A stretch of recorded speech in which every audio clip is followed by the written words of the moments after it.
I was sitting on the couch, mindlessly scrolling through my phone, when I heard the noise. At first, I thought it was just the house settling. Old houses make sounds sometimes, right? But then it came again, this time louder, and from downstairs. It was subtle, like the creak of a door. I froze, every muscle in my body tense. I wasn't expecting anyone. I live alone. For a moment, I told myself it was nothing. Maybe the wind? I turned my attention back to my phone, but my heart was already racing. Then there was another sound, this one unmistakable. The soft, sharp clink of glass breaking. My stomach dropped. Someone was inside. I didn't want to believe it. I didn't want to move, hoping it was just my imagination, but I knew deep down it wasn't. Slowly, I got up from the couch, careful not to make a sound. I crept toward the staircase, peeking down through the railing. There they were, two men, dark clothes, moving through the shadows like they belonged there. My breath caught in my throat. They were talking to each other, but I couldn't make out the words. It didn't matter. They were in my house, and I was trapped upstairs. I panicked. I didn't know what to do, where to go. I could hear them opening doors, going through my things. The logical part of me thought maybe they were just here to steal. If I stayed quiet, they'd take what they wanted and leave. But something felt off. They moved too slowly, like they were searching for something specific, or someone. I looked around, my mind racing for options. The attic. It was my only choice. I tiptoed down the hall to the narrow door that led to the attic stairs. My hands were shaking as I opened it, and the wooden steps creaked as I climbed up, making my heart pound faster. I prayed they wouldn't hear. Once I was in the attic, I closed the door as quietly as I could, then crouched behind some old boxes. It smelled like dust and forgotten memories up there. I sat, huddled in the dark, trying to slow my breathing, trying to calm the terror that was flooding my chest. I could still hear them moving below, drawers opening, furniture shifting. They weren't in a rush. The longer it went on, the more I realized they weren't just looking for valuables. I heard one of them speak louder, his voice carrying through the floorboards. "Where is she?" I went cold. My name followed shortly after. I squeezed my eyes shut. How did they know me? Who were they? This wasn't a random break-in. They came for me. I stayed completely still, barely daring to breathe.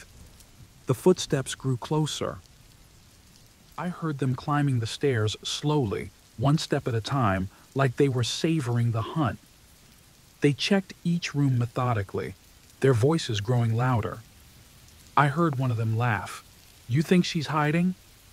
My throat tightened. They were getting closer. I heard the hallway door creak open below me. They were heading for the attic. The stairs to the attic were old and loud. I knew if they started coming up, I wouldn't be able to hide anymore. Suddenly, a phone rang downstairs. It echoed through the house like a lifeline. The men paused, the ringing breaking the silence.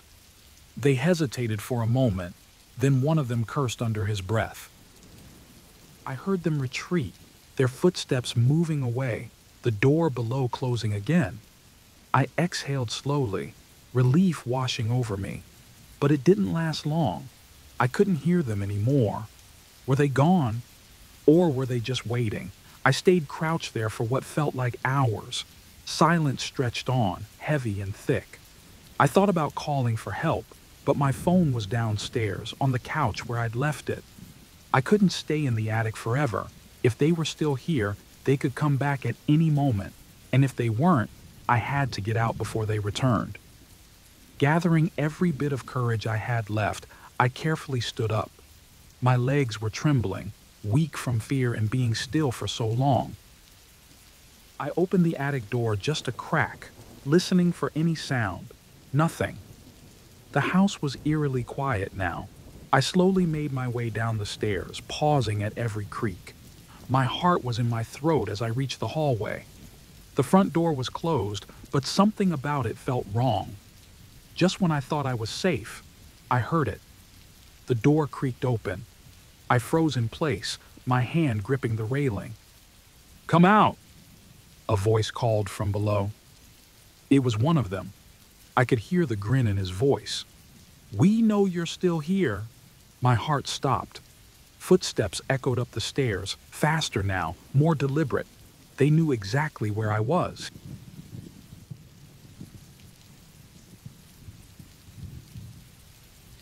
I don't know when it started.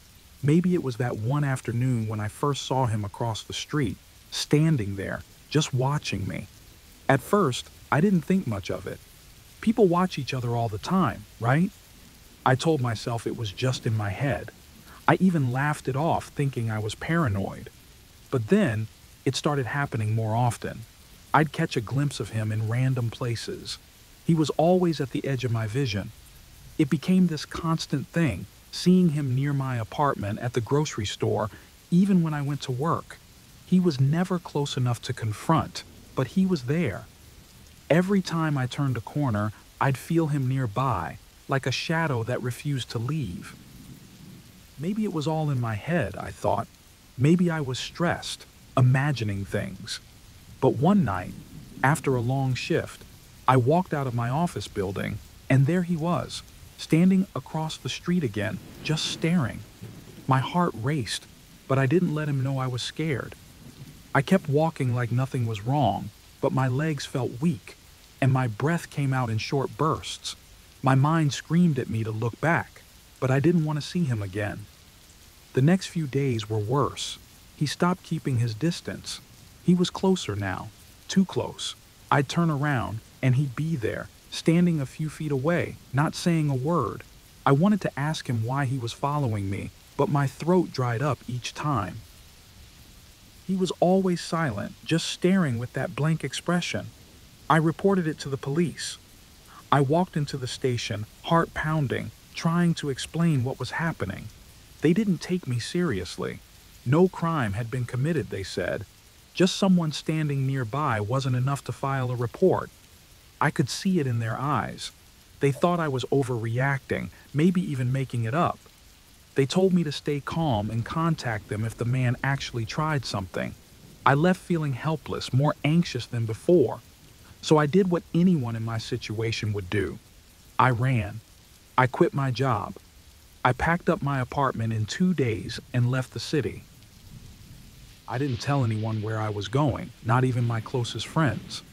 I changed my phone number, deleted my social media. I thought if I disappeared, he couldn't find me. For a while, I felt free. The new city was far away, and for the first few weeks, I let myself believe I was safe. I'd wake up and actually feel relaxed, like the weight was finally lifting off my chest. But it didn't last. One evening, I went out to grab some dinner. The moment I stepped out of my building, I froze. He was there, standing across the street, just like before. It felt like my heart dropped to the ground. I thought I had escaped him, but there he was, the same blank face, the same silent stare. How did he find me? Panic set in. I rushed back to my apartment, locked every door, shut every window. I stopped going out. I avoided everyone, thinking if I stayed inside, he couldn't reach me. But I'd still see him, through the window, outside my building, across the street. He wasn't even trying to hide anymore. He wanted me to see him. I couldn't sleep. Every time I closed my eyes, I imagined him standing over me, watching. I started thinking about moving again, but the truth was sinking in. No matter where I went, he would find me. I told my friends about it, but they thought I was losing my mind. Maybe I was. I wasn't sure of anything anymore. Every sound made me jump. Every shadow looked like him. My life was falling apart. One day, after weeks of this, I snapped. I couldn't take it anymore. I ran outside, determined to end it.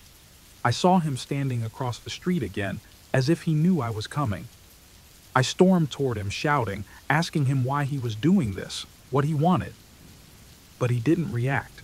He just stood there, his expression never changing. It was like talking to a statue. Finally, I was close enough to see his face clearly, and that's when he smiled. It wasn't a kind smile, it was something darker, more twisted. And then, without saying a word, he walked away. I stood there, shaking, feeling the cold creep into my bones. There was no reason for any of this. He wasn't after my money, my life. He just wanted to torment me for no reason I could understand. I felt like a trapped animal. I packed up again, but this time I wasn't just leaving the city, I was disappearing. I sold my car, wiped out my bank account, and went off the grid. I found a remote cabin in the middle of nowhere. No phone, no internet. I thought if I cut myself off completely, he couldn't find me. But I was wrong. Now, I'm sitting here, alone in this cabin, staring out the window. It's been weeks, maybe months. I've lost track of time.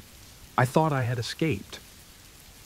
But tonight, as I looked out into the woods, I saw him again, just standing there, watching me from a distance. The fear is overwhelming, but I'm too tired to run anymore.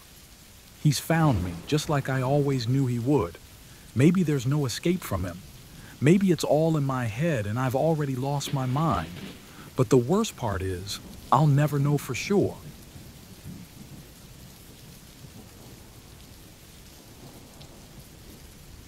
It was a Thursday night, way too late to still be at the office.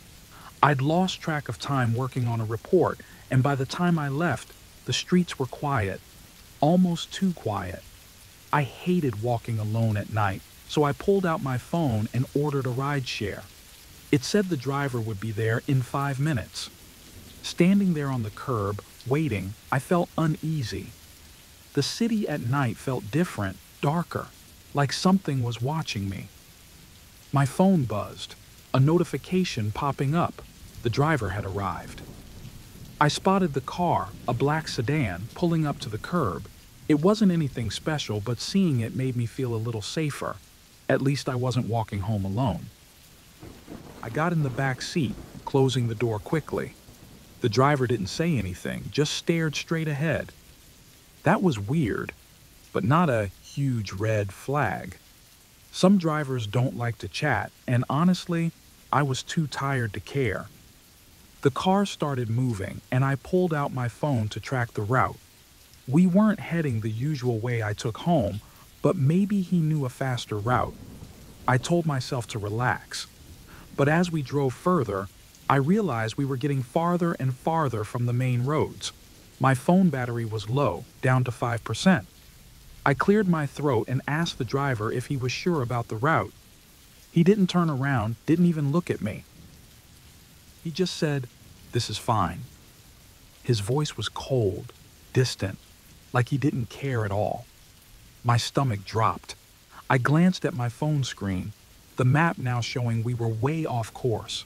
My heart raced, and I tried to stay calm, thinking this could still be a misunderstanding. I reached for the door handle, wanting to get out, but it wouldn't budge, locked from the inside. That's when the real fear hit me. I was trapped. "Hey, can you unlock the door?" I tried to sound normal, but my voice shook. No response. My hands fumbled over the door. The lock, the window controls, nothing worked. The driver didn't even acknowledge me, just kept driving, turning down more isolated streets, farther away from anything familiar. I checked my phone again. 3% battery. My breath was coming faster now, my mind racing for options. I could call for help, but with my battery so low, it would have to be quick. I dialed 911, but before it could even ring, my phone shut off.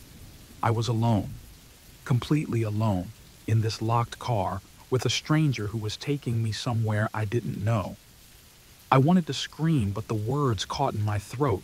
The road outside grew darker, no street lights, no buildings, just trees and empty fields. I couldn't understand where we were going or why. My thoughts raced with panic. Maybe he was taking me to some secluded place, somewhere no one would ever find me. I tried to reason with myself. Maybe this was still some kind of mistake. I could stay calm, talk my way out of it. I don't feel good, I said, forcing my voice to sound weaker than I felt. Can you stop the car? Please, I need to get out. At first, nothing. The driver just kept going, ignoring me like I wasn't even there. I gripped the seat, ready to scream if I had to. Then, without warning, he slowed down. Ahead, there was a gas station, barely lit up by a single flickering light. The car pulled over, and for a moment, I thought I had convinced him. Relief started to flood in, but something still felt off. The way he slowed down, the way he kept his eyes on the road, never turning toward me, it was like he knew I was going to try something. As soon as the car stopped, I didn't waste a second. I threw open the door, which finally unlocked, and I ran. I didn't look back, didn't even think. I just ran for the gas station, hoping someone would be inside, hoping they would hear me. I slammed into the door, banging on it with everything I had. "Help! Please, help me!" I screamed. My voice echoed into the empty night.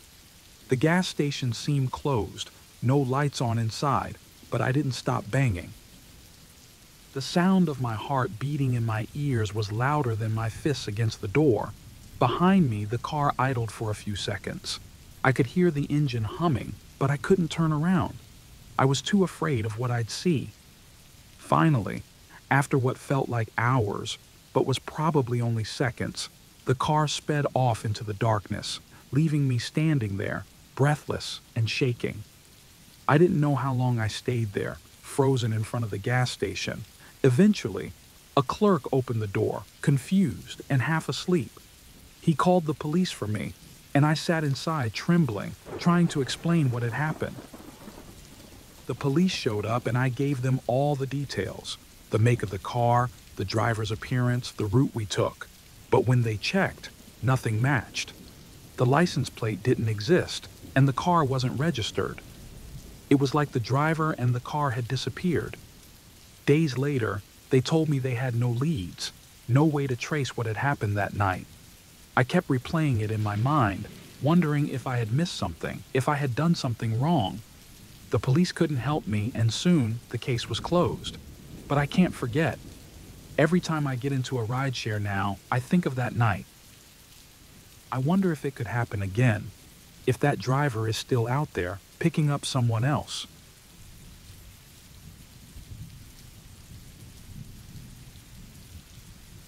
I never thought something like this could happen to me.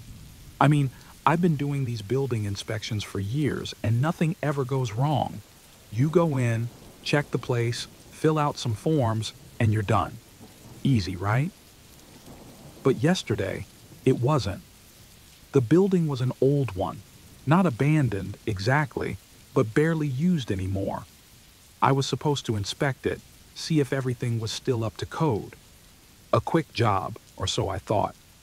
I didn't even tell anyone where I was going exactly, just that I was doing another inspection. That was the first mistake. I walked into the building in the late afternoon. The air inside was stale, and everything felt damp. There were no windows in the hallways, just this dim, artificial light. It made everything feel wrong. I pushed the feeling aside, though. I was here to do a job. After walking around a bit, I found a small room that looked like it used to be an office or maybe a storage closet. I stepped inside to check the walls, floors, and electricals. It was routine. But then the door swung shut behind me.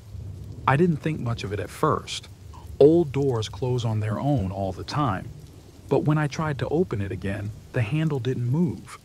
I thought maybe it was stuck, so I pushed harder. Nothing. I pushed again, but the door wouldn't budge. The handle didn't even turn.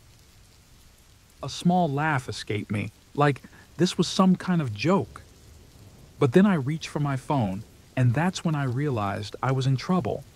The screen wouldn't light up. Dead. Of course, the battery was dead. I hadn't charged it the night before. For the first 10 minutes, I stayed calm. I was sure this was a mistake. Maybe the lock was jammed or the handle was broken. I knocked on the door, a bit soft at first, then harder. My voice felt strange in the silence as I called out, "Hello? Anyone there?" Nothing. Just the sound of my own breathing. I started banging on the door then, louder, harder. My knuckles hurt, but I didn't stop. I shouted for help over and over, but the wall swallowed my voice. I hadn't seen anyone when I came in. The building was mostly empty these days. I thought maybe a janitor would pass by. Maybe a security guard would hear me. But as the minutes stretched into an hour, I realized no one was coming. I leaned against the door, trying to slow my breathing. I told myself to stay calm, to think logically.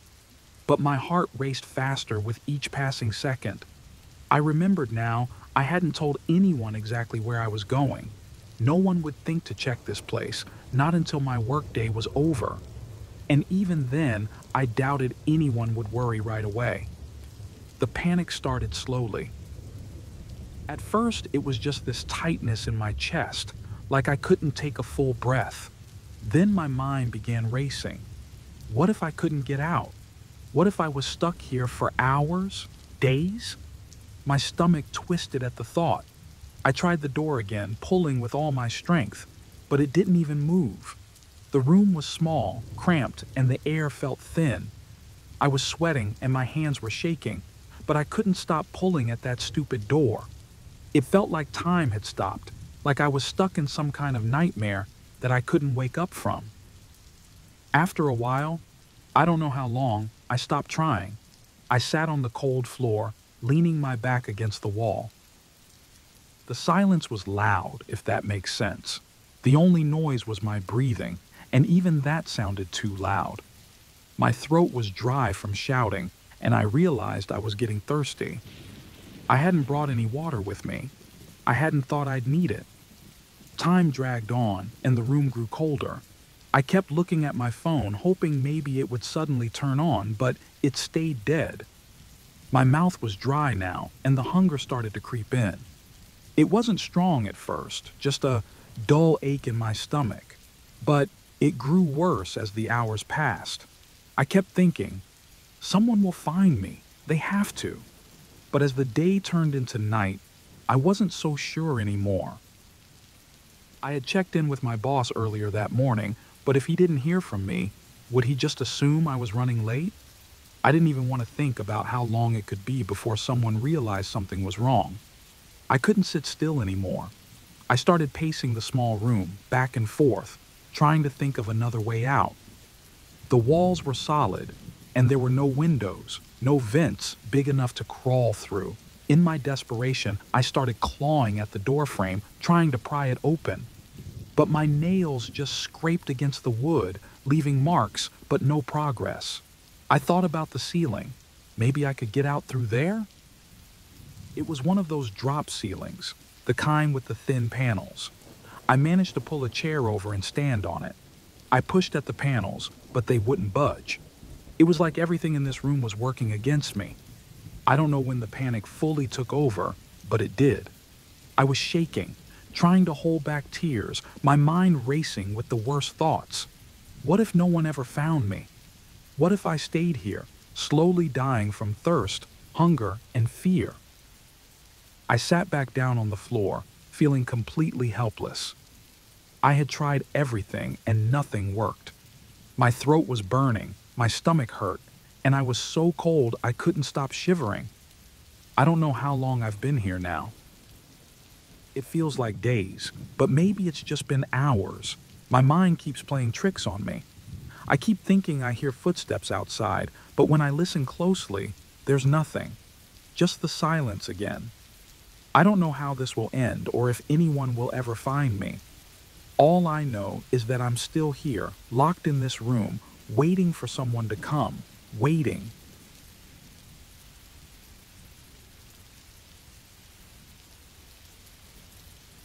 I never thought much of it at first.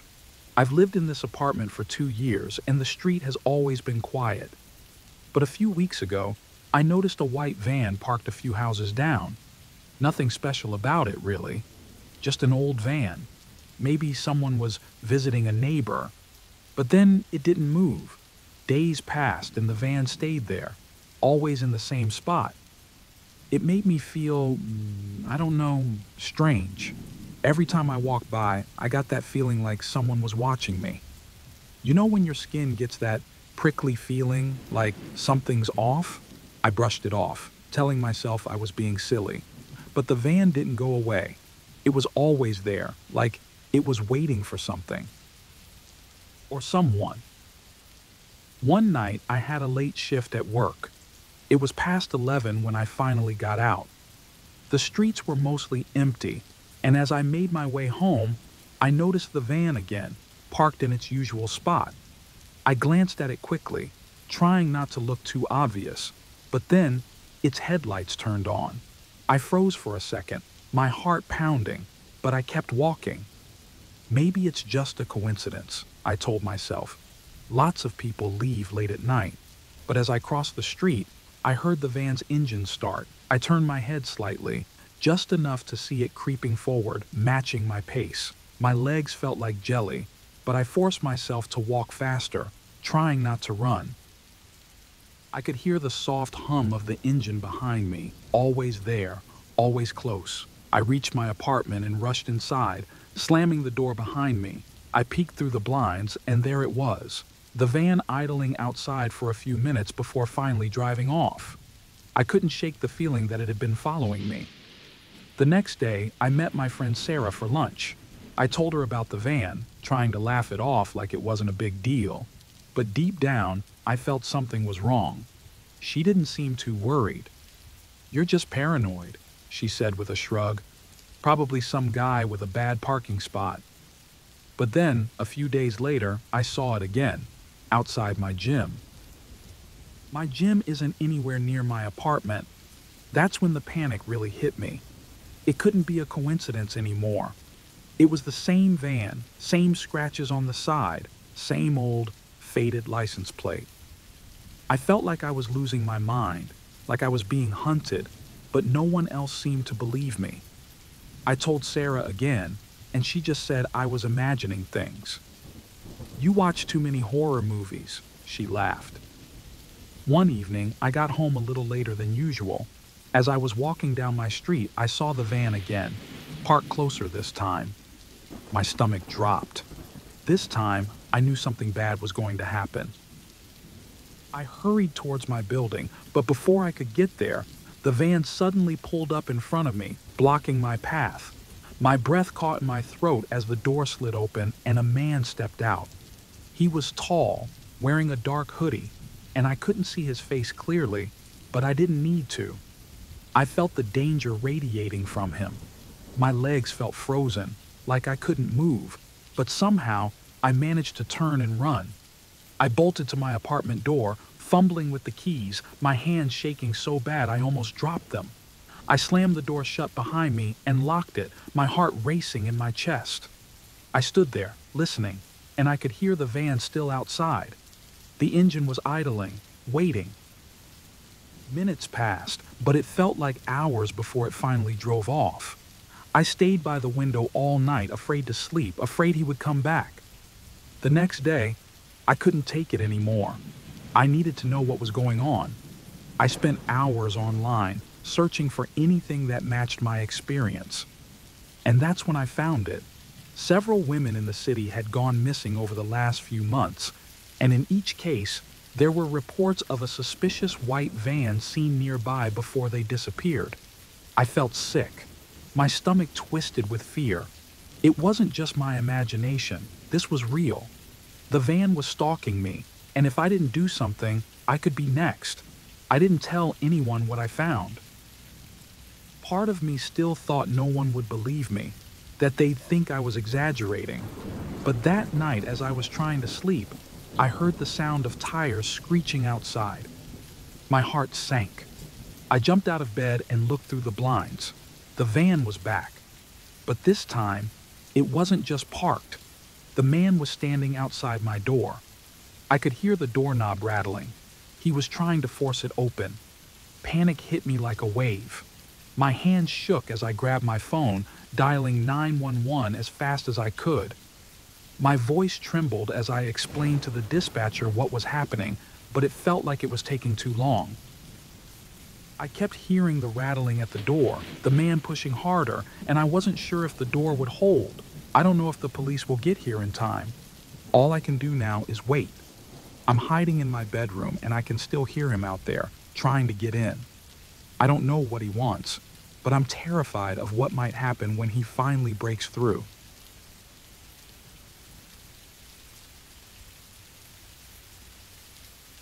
I've always loved hiking. It's one of those things that clears my head, lets me breathe without thinking about work, bills, or life. So, when I had a weekend to myself, I grabbed my gear and headed out to a trail I've done before. Nothing too wild, just a quiet spot deep in the woods where I could be alone. The day started like any other hike. The trees were tall, their branches swaying lightly in the breeze, and the birds chirped somewhere above me. It was peaceful, the kind of quiet that makes you feel safe. I don't know why, but I kept going further than I usually do. Maybe I just wanted more time alone. The deeper I went, the fewer signs of life I saw. No other hikers, no signs, just me and the woods. That's when I saw it. I thought at first it was just trash. People leave stuff behind all the time. But as I got closer, I saw the red. Bright, fresh red smeared across leaves and dirt. My stomach twisted before my brain even caught up. A body, half hidden under some bushes. I froze. It wasn't like the movies where you immediately know what to do. I just stood there, staring at the blood, trying to convince myself that maybe it wasn't real. Maybe it was some sick prank. Then I heard the voices. Low, murmured words, not far off. I ducked down without thinking, my heart slamming in my chest. There were footsteps. They were coming closer. My body moved on its own, turning, running, my feet hitting the ground hard as I took off through the trees. I didn't care where I was going, I just knew I had to get away from them. The branches scratched at my face, thorns ripped at my clothes, but I didn't stop. I couldn't. In the distance, I heard shouting. They knew I was there. They had seen me. The footsteps behind me were growing louder, faster.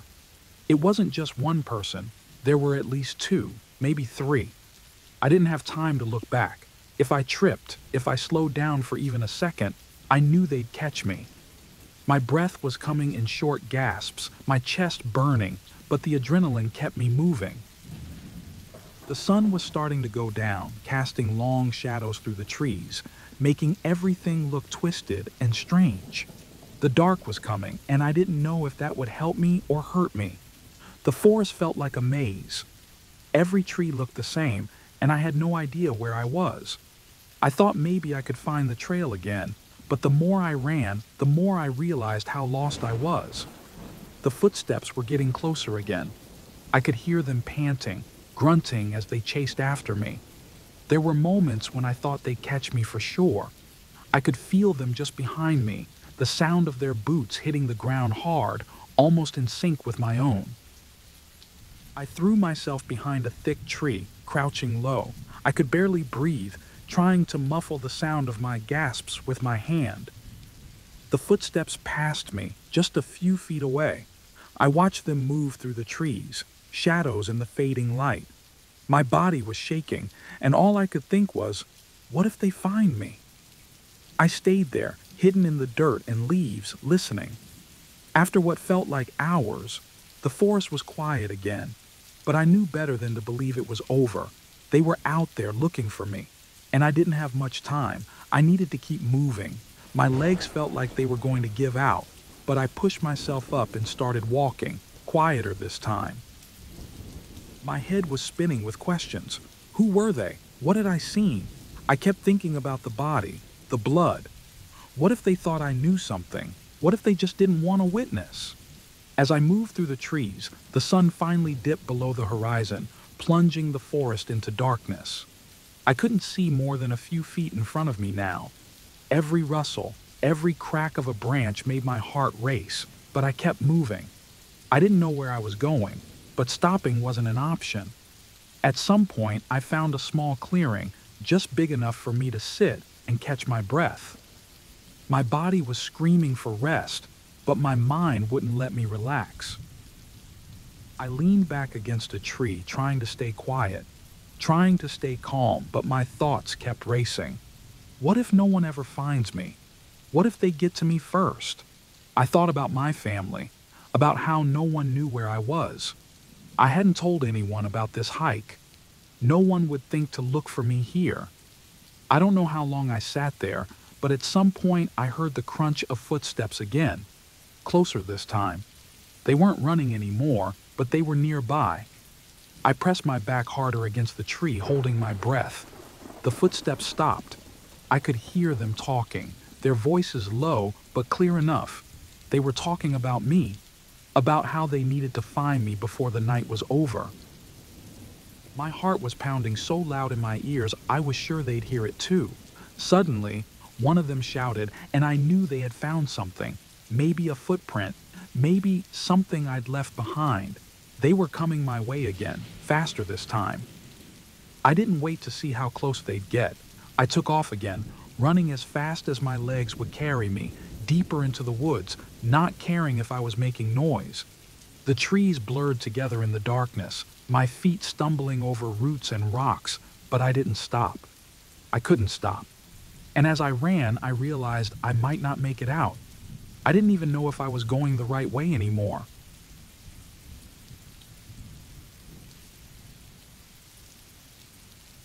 It's been 3 weeks since my roommate Sarah disappeared. I keep replaying that morning in my head. It was just a normal Tuesday. I got up, went to the kitchen, and noticed that her bedroom door was open.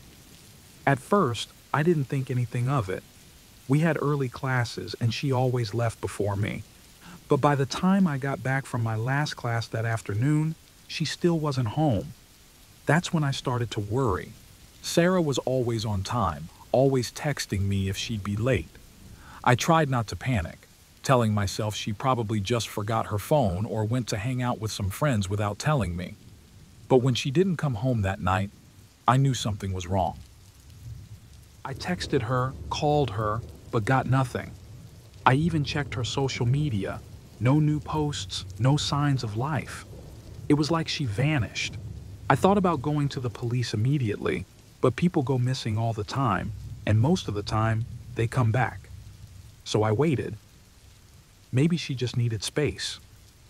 But deep down, I knew that wasn't like her. 3 days later, I couldn't take it anymore. I went to the police, and they just shrugged it off. The officer at the front desk barely looked at me. "She's an adult," he said. "If she wants to disappear, she can." That night, I got the first text. It was from Sarah's phone. My heart jumped when I saw her name pop up on the screen, but the message was just one word: help. I stared at it, frozen. Was this some kind of sick joke? I replied immediately, asking where she was, if she was okay, but there was no answer. I called her, but it went straight to voicemail. My heart raced as I tried again, but still nothing. I didn't sleep that night. My mind was spinning, thinking about where she could be, who she could be with. By the next morning, I was a mess. I checked her room again, looking for anything I might have missed, but everything seemed normal. Clothes in the closet, books on the shelf, her laptop on the desk, dead. Nothing stood out. Then I got another text. "Don't tell anyone." My hands shook as I read it. I tried calling again, but the line was dead. It didn't make sense. If Sarah was in trouble, why not tell me where she was? Why these short, creepy texts? I showed them to the police, but they didn't seem to care. They told me the phone could be lost or stolen and suggested I wait it out. They had more pressing cases. I decided to look for answers myself. I started going through Sarah's things. I felt terrible doing it, but I didn't know what else to do. Her phone records, her notes, anything that could help. She didn't have much in her drawers, just the usual stuff: papers, notebooks, some cash. I found a couple of receipts for restaurants she hadn't told me about, but nothing alarming. Then, 2 days later, the text got worse. "You can't trust him," one read. "He's watching you." I didn't know who he was, but I started feeling paranoid. I noticed the neighbor across the hall watching me from his window every time I left the apartment. I even started keeping my blinds shut because it felt like someone was staring inside. The texts became more frequent, and each one felt like they were getting closer to some horrible truth. Whoever was sending them knew something I didn't. I reached out to Sarah's friends, but they didn't know anything either. It was like she vanished from everyone's lives. One night, after another cryptic message, I was sitting on my bed, exhausted and drained, when my phone buzzed again. I picked it up and froze. The message said, "Check your drawer." I dropped the phone. I don't know why, but I didn't want to look. The drawer next to my bed suddenly felt like a threat, like something inside was waiting for me. My heartbeat pounded in my ears as I slowly opened it. There, lying beneath some old papers and notebooks, was Sarah's phone. I gasped, stepping back. I hadn't touched that drawer in weeks. How did it get there? I grabbed it, staring at the blank screen. It was dead, but it was definitely hers, the same case, the same scratches. I knew it was her phone. My chest tightened. Someone had been in my room. Someone had put it there. I locked all the doors and sat in silence for hours. My mind raced with questions. Why was her phone in my room? Who was sending the texts? My thoughts turned dark, thinking back on the people Sarah hung out with, her recent behavior. She had been acting strange the week before she disappeared, but I didn't think much of it then. The next day, I went to the police again, this time with the phone. But they still didn't care, brushing me off as paranoid. I wasn't paranoid. I knew something was wrong. I could feel it. Later that night, I finally pieced it together. There was only one person who could have moved the phone, our neighbor, James. Sarah had been talking to him a lot recently, but she never told me why.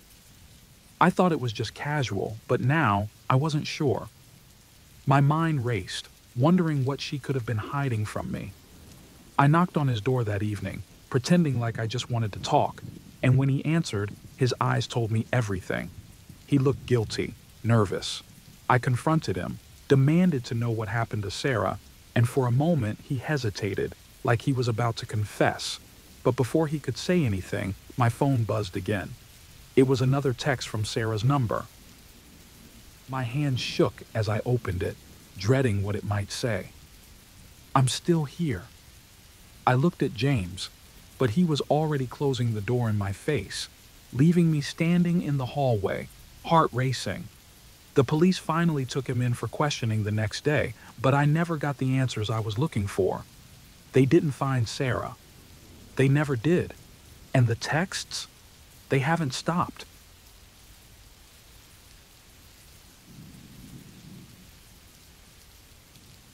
When I moved into the apartment, it felt like a new start. The place was small but cozy, and after the stress of the last few months, I needed a quiet space. It was affordable too, which, in this city, was rare. I didn't think twice when I signed the lease. For the first few days, things were fine. I spent most of my time unpacking, organizing, and trying to settle in. But then, I started noticing strange things, small things, at first. Sometimes, I'd wake up in the middle of the night to faint noises, like a door creaking or something soft brushing against the floor. I'd check, but everything looked normal. I brushed it off, thinking I was still adjusting to the place, maybe a little jumpy because of the new sounds. But it wasn't just the sounds. I would leave a drawer closed in the kitchen, and the next morning, it would be open. My keys, which I always left by the door, moved slightly. It wasn't much, just enough to notice, but enough to make me uneasy. I tried to ignore it, convincing myself it was nothing. I had been under a lot of stress.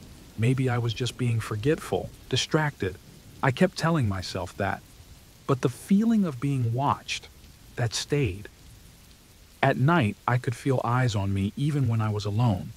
It was like a heavy weight pressing on my chest, making it hard to breathe.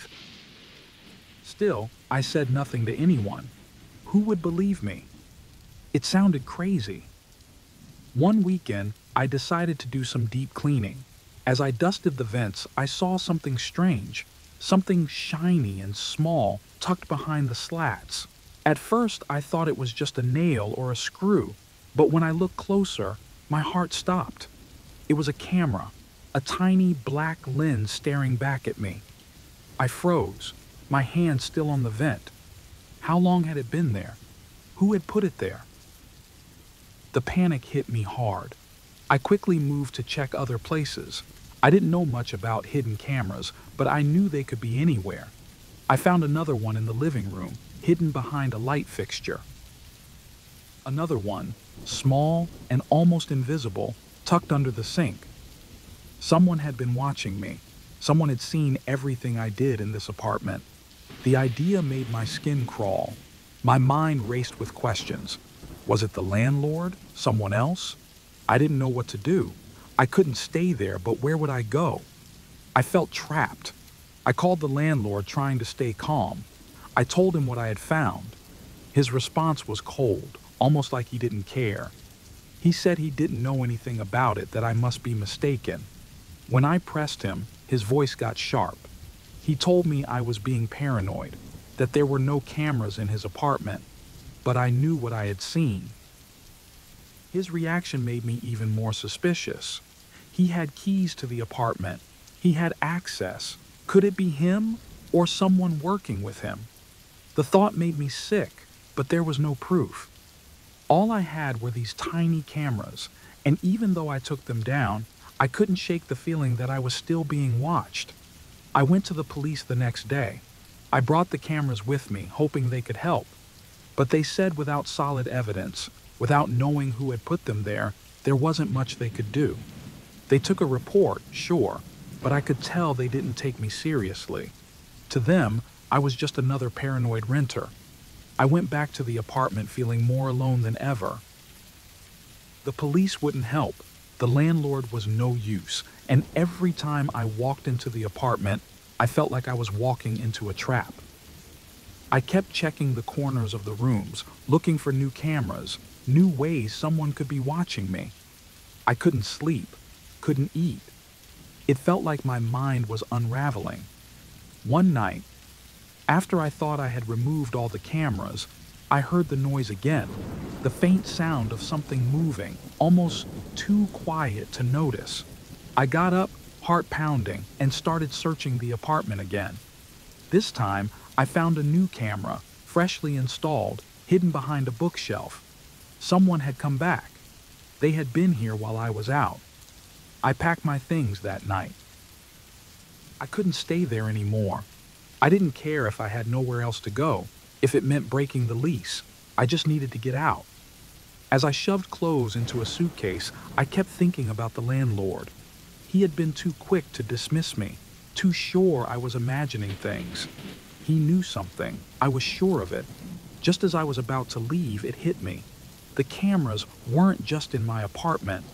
What if there were more outside? What if they were watching me now? The landlord knew where I lived, where I worked. He had my personal information. He could know everything. I didn't stop to check. I didn't want to know. I just left. But even now, as I write this, I can't shake the feeling that I'm still being watched. Maybe it's just my imagination, but sometimes I catch myself checking the corners of the room, glancing over my shoulder, and I wonder if I'll ever really be free of those eyes, always watching.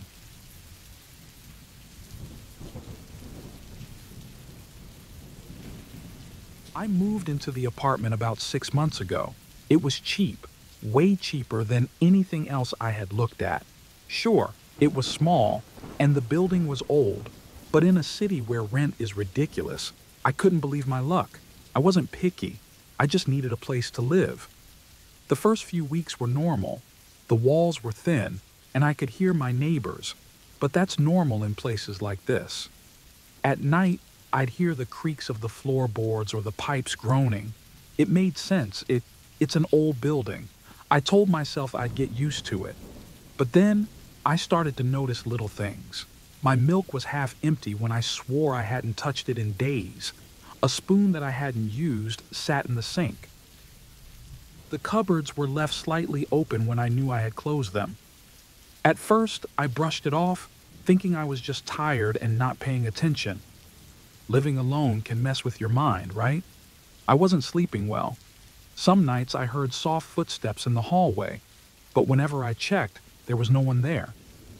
Maybe it was just the guy upstairs, I thought. The floor could be thin, but it felt strange. It didn't sound like it was coming from above me.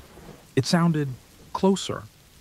One day, I came home from work and my wallet was on the kitchen counter. I knew I'd left it in my jacket pocket. I was sure of it. Then I noticed my toothbrush was wet, but I hadn't brushed my teeth that morning. That's when I started feeling paranoid. I even considered that I was sleepwalking or something, doing all these things without remembering. But nothing like this had ever happened to me before. Things escalated from there. One morning, I came out of my bedroom and found that the shower had been used. The floor was wet, the mirror foggy. I hadn't showered in 2 days. I started freaking out. I checked the door, but it was locked, and there was no sign of forced entry. How could someone get in? I didn't have a roommate. I didn't give out keys, and the landlord barely spoke to me after I moved in. I began thinking I was losing it. I kept telling myself it was just stress, that I was overthinking everything. But every night, the noises in the hallway grew louder. The sounds weren't just random anymore. They were footsteps, slow and deliberate. The feeling of someone watching me never went away, not even during the day. One night, around 2 a.m., I woke up to the sound of something heavy scraping against the floor. I jumped out of bed, my heart racing. I grabbed the kitchen knife from the counter and waited, listening. Then, I heard the footsteps again, this time right outside my bedroom door. I flung it open, knife in hand, but no one was there. That's when I saw it. Behind an old bookshelf in the corner of the living room, there was a door I had never noticed. A small hidden door. I could feel the air from inside it, cold, damp. My stomach dropped. I didn't want to open it, but I had to know. Slowly, I moved the bookshelf aside and pulled the door open. It led to a crawl space. The air inside was thick, stale. My flashlight beam flickered as I shined it inside. The space was tiny, but there were signs of someone living there. Dirty blankets, old food wrappers, empty bottles. I felt sick to my stomach. Someone had been living in my apartment with me. I slammed the door shut and pushed the bookshelf back in place. I didn't sleep that night. I barricaded myself in my bedroom, but I could still hear movement in the walls, under the floor, and in the hallway. The next day, I called the police. When they arrived, I showed them the hidden door, the crawl space. They searched the entire building but found no one. The space was empty except for the old blankets and garbage. The police didn't seem too concerned. They said it could have been an old storage area, maybe someone from the building's past, but they didn't find any evidence of a person living there recently. They said I was probably just hearing noises from the building settling, the usual for an old place like this. I wanted to believe them, but I knew what I had seen. I knew someone had been there. I could feel it. The worst part was, even after they left, I could still hear the footsteps. I tried to stay calm, but that night I woke up again, this time to someone standing at the foot of my bed. A shadow. I froze, not sure if I was dreaming or awake. Then I felt something. Someone grabbed my ankle. I kicked and screamed, scrambling off the bed and grabbing the knife I kept by my side. The shadow moved quickly, disappearing through the doorway. I ran after it, but by the time I reached the living room, the door to the crawl space was wide open. My heart pounded in my chest. I didn't dare go in there. I grabbed my phone and called the police again. When they arrived, there was no one. They searched the crawl space and found nothing. No one had been in the apartment except me, they said. But I knew what I had felt. I wasn't imagining it. I moved out the next day. I didn't care about losing the deposit. I couldn't stay there another night. Now, I'm in a new apartment, in a different part of the city. But sometimes, late at night, I think I hear footsteps outside my bedroom door. I still wonder if he followed me, if he's still watching, waiting for the right moment to come back. You never know who could be living with you.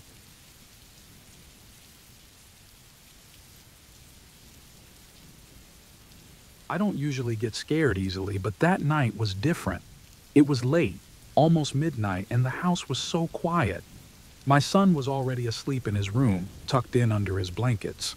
The only sound I could hear was the soft hum of the refrigerator and the occasional creak of the wooden floor. You know, those normal house noises. I was just sitting on the couch, scrolling through my phone, trying to unwind from the day. The TV was off. I like the silence, usually, but that night it felt different. I don't know why. Maybe it was because it was so dark outside, or maybe because the neighborhood had been eerily still all evening. But I felt something. It was small, just this nagging sense in the back of my mind that I couldn't shake. And then it happened. I heard a knock on the door. A single, loud knock. It startled me. My heart skipped a beat, and I froze for a second. I glanced at the clock. It was almost midnight. No one knocks on your door at midnight, right? I stood up slowly, trying not to make too much noise. My son was a light sleeper, and the last thing I needed was him waking up, scared. I walked to the door and looked through the peephole, expecting to see someone, maybe a neighbor in trouble or a delivery guy at the wrong house. But there was no one. The porch was empty. I stood there for a moment, confused, trying to process it. Maybe it was some kids pulling a prank, I thought. It wasn't unheard of, though it was late for that. Shaking my head, I went back to the couch, trying to brush it off, but I couldn't relax. That uneasy feeling stuck with me. Something wasn't right. Then, the knock came again. This time, louder. 3 sharp bangs. I jumped. My heart started racing, pounding in my chest. I rushed back to the door, looked through the peephole again. Still, no one. The porch light flickered slightly, but there was no movement, no sign of anyone.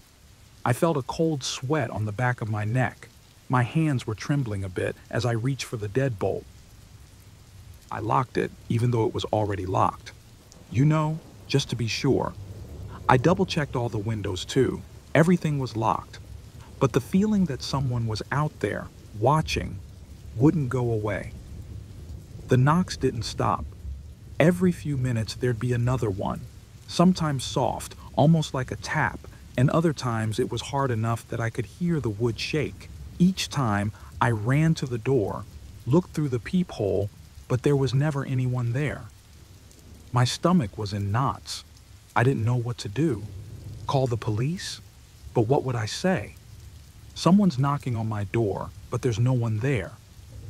They wouldn't take me seriously. They'd think I was paranoid or something. But the knocks, they wouldn't stop. I grabbed my phone, my hands shaking as I dialed the non-emergency police number. My finger hovered over the call button, but I hesitated. What if it was nothing? What if it was just my imagination playing tricks on me? Before I could make the call, I heard something different. A noise from outside, but this time it wasn't from the front door. It came from the side of the house, maybe from the backyard. It sounded like a faint shuffle, like footsteps, but slower, more deliberate. I froze again, holding my breath, listening. My heart was racing so fast it hurt. I moved towards the back window, the one that looked out over the yard. I didn't want to, but I had to know if someone was really out there. I pulled back the curtain just a little, just enough to peek. Nothing. The yard was empty, the fence, the trees, everything was still. But then there was a knock, from the back door this time. My whole body tensed up. The back door was harder to see from where I was standing, And the thought of someone being so close to the house, maybe even trying to get inside, made my skin crawl. I wanted to scream, but I couldn't. I couldn't wake my son. I didn't know if it was someone dangerous, someone who might hurt us. My mind raced through all the possibilities. A burglar, a stalker, or maybe someone just messing with me for fun. But who would do this, and why? The back door knocked again. It was a hard, heavy bang, like someone hitting it with their fist. I had to do something. I grabbed the biggest kitchen knife I could find, clutching it tightly as I moved slowly toward the back door. My palms were sweaty, my breath coming in short, panicked gasps. I was shaking so badly I could barely hold on to the knife. When I reached the door, I pressed my ear against it, listening for any sound. I heard nothing, just silence. But the feeling that someone was standing right on the other side of the door was overwhelming. I don't know how long I stood there, but it felt like hours. My body was frozen in place, my mind racing with fear. I kept thinking about what could happen if I opened the door, or worse, if they managed to get inside. Finally, I took a deep breath and unlocked the door, ready to swing it open and confront whoever was on the other side. But as soon as I touched the handle, another knock came, this time from the front door. I stopped, my heart almost stopping with it. What was happening? How could they be at the front door now? I didn't open the back door. Instead, I ran back to the front, my heart thudding in my ears. When I reached the door, I didn't even bother to check the peephole this time. I knew I wouldn't see anyone. I stood there, holding my breath, waiting for the next knock, but it didn't come. The silence was worse than the knocking. I didn't sleep that night. I didn't sleep for many nights after. Every creak, every noise, I thought it was them, coming back. I don't know who it was or what they wanted, but I never felt safe in my own home again.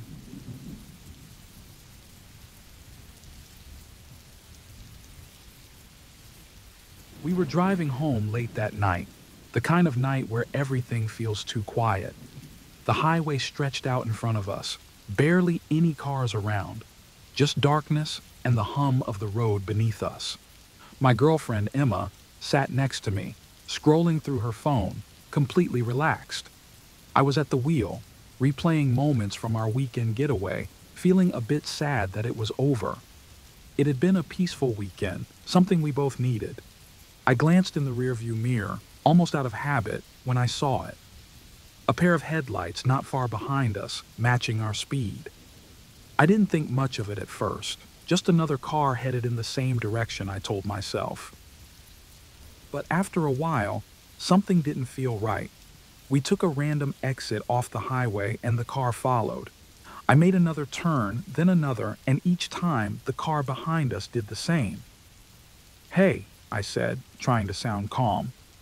"This car's been behind us for a while. You think it's a coincidence?" Emma looked up, frowning as she checked the mirror. "Maybe they're just going the same way?" I nodded, though the unease in my chest grew heavier. We kept driving, but the car didn't give us any space. It felt like they were deliberately staying behind us, matching every move we made. "Okay, this is getting weird," I muttered. I tried speeding up, hoping to put some distance between us. The road ahead was empty, a long stretch of black with no lights in sight, but the car sped up too, closing in. "Maybe we should pull over somewhere," Emma suggested. I could hear the tension in her voice now.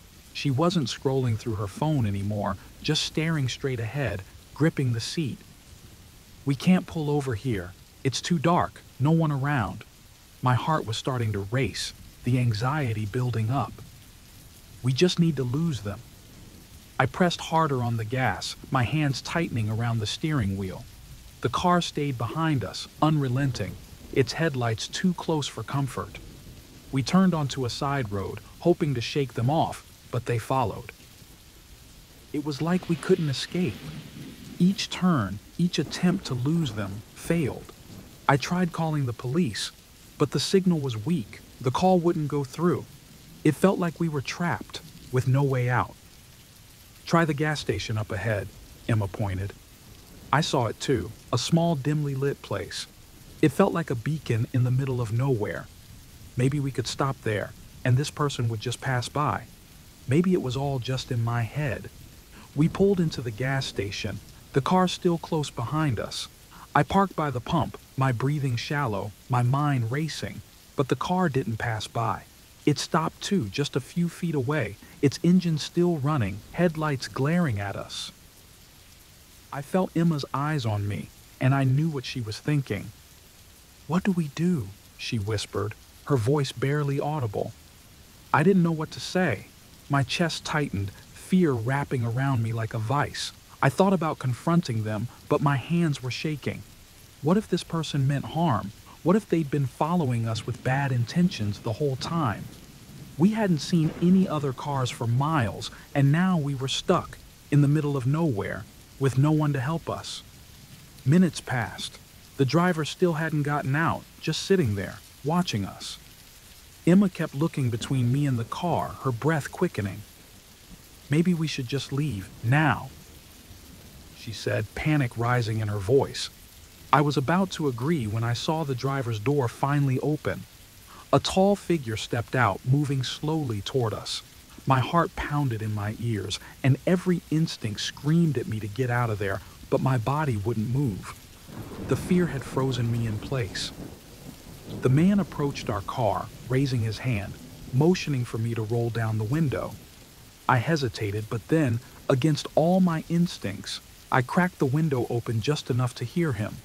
My fingers trembled as I gripped the door handle, ready to slam it shut if I had to. "You got a problem with your car," he said, his voice calm, almost too calm for the situation.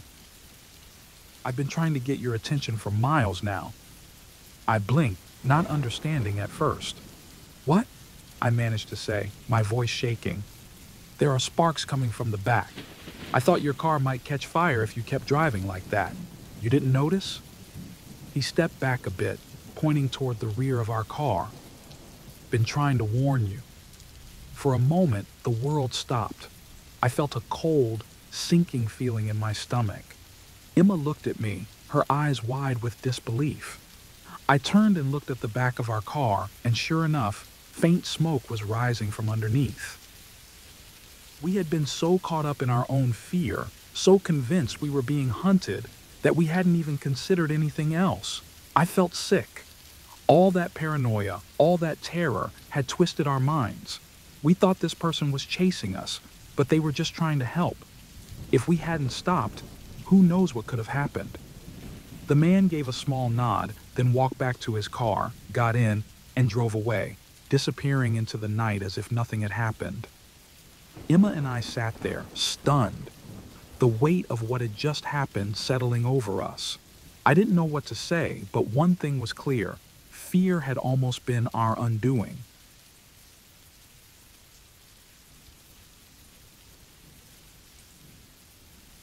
Last night, I woke up to the sound of nothing, silence, but not the normal kind. It felt heavy, like it was waiting for something. I didn't know why I woke up. It wasn't a dream or any loud noise, just awake. The apartment was cold, colder than it should have been. That's when I noticed it. The door to my apartment was open, not just unlocked, but wide open. I always lock my door before bed. It's like a habit, so seeing it open like that didn't make sense. My first thought was that maybe I forgot to lock it, but deep down, I knew I didn't. Still, I told myself it was nothing. Maybe I was just half asleep and overthinking. I stayed in bed for a minute, staring at the open door. The hallway outside was dark, and there was this strange feeling, like the air wasn't right. It was colder near the door, as if the night outside was creeping in. A draft, maybe. Or maybe something else. I couldn't explain it, but my skin started to crawl. I had to check. Slowly, I got up, heart racing, trying to keep calm. I walked to the door, peeking into the hallway. Empty. It looked normal, but the fact that my door was open like that, it didn't feel normal. I stood there for a moment listening for any sound, but all I heard was the hum of the refrigerator in the kitchen. I shut the door quietly, locking it this time, and turned back to the apartment. My place isn't big, just a small living room, a kitchen, and a bedroom. I checked the living room first, glancing at the windows. They were closed, like always. I moved through the kitchen. Nothing out of place, nothing that screamed, someone was here, but something still felt wrong. I couldn't explain why I was so sure that something had happened, but I couldn't shake the feeling either. I went back to the door, checking the lock again, even though I'd just locked it. As I looked around, I noticed my jacket was draped over the chair differently. I always leave it in the same place, hung neatly over the back. Now it looked like it had been tossed carelessly. Then I saw my keys. They were on the floor, just under the chair. I froze. I always hang them by the door, never leave them on the floor. It was such a small thing, but it hit me hard. How did they get there? I bent down, slowly picking them up, and that's when the fear really started to creep in. The jacket, the keys, these weren't mistakes. These were signs. Someone had been inside. I sat down on the couch, trying to make sense of it. Maybe I knocked the keys down earlier and didn't realize it. Maybe the jacket just fell. But deep down, I knew those weren't accidents. I started thinking back to earlier in the night. There had been little noises, a creak here, a faint thud there. I'd heard them but didn't think much of it. Apartment noises, right? Old building.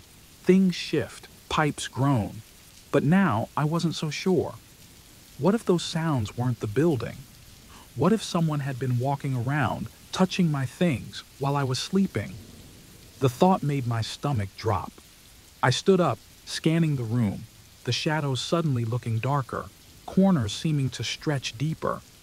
I grabbed my phone off the table, gripping it tight, though I didn't even know who I'd call or what I'd say.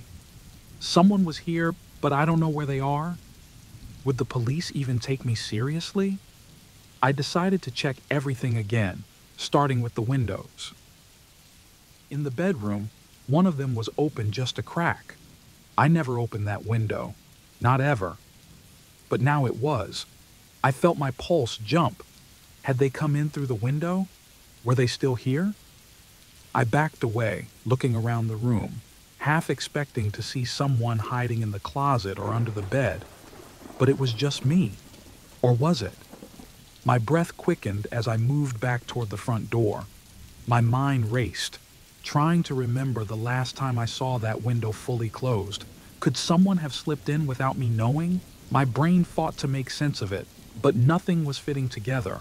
All I knew was that I needed to get out of there, now. I grabbed my coat, moving to the door as quickly as I could without making too much noise. My hand was shaking as I reached for the doorknob. That's when I saw it. A footprint. It was faint but fresh, pressed into the dust near the window. It wasn't mine. My shoes were by the door, and I hadn't walked barefoot near that window. I stared at it for what felt like forever, my whole body freezing as the realization hit me someone had been in my apartment tonight. Maybe they still were. I stood there, paralyzed with fear, the weight of the moment sinking in. My mind raced between two options, run or stay and hide. But if I stayed, where would I hide?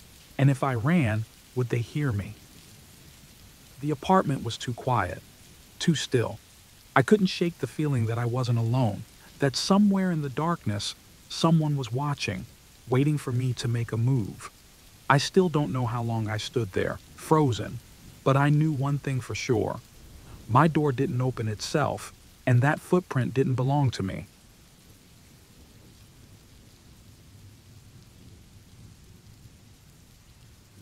I like to run in the mornings. It clears my head before work, gives me time to think. The park I jog in is big, quiet. Lots of trees, winding paths, and usually empty that early. It's peaceful, at least it used to be.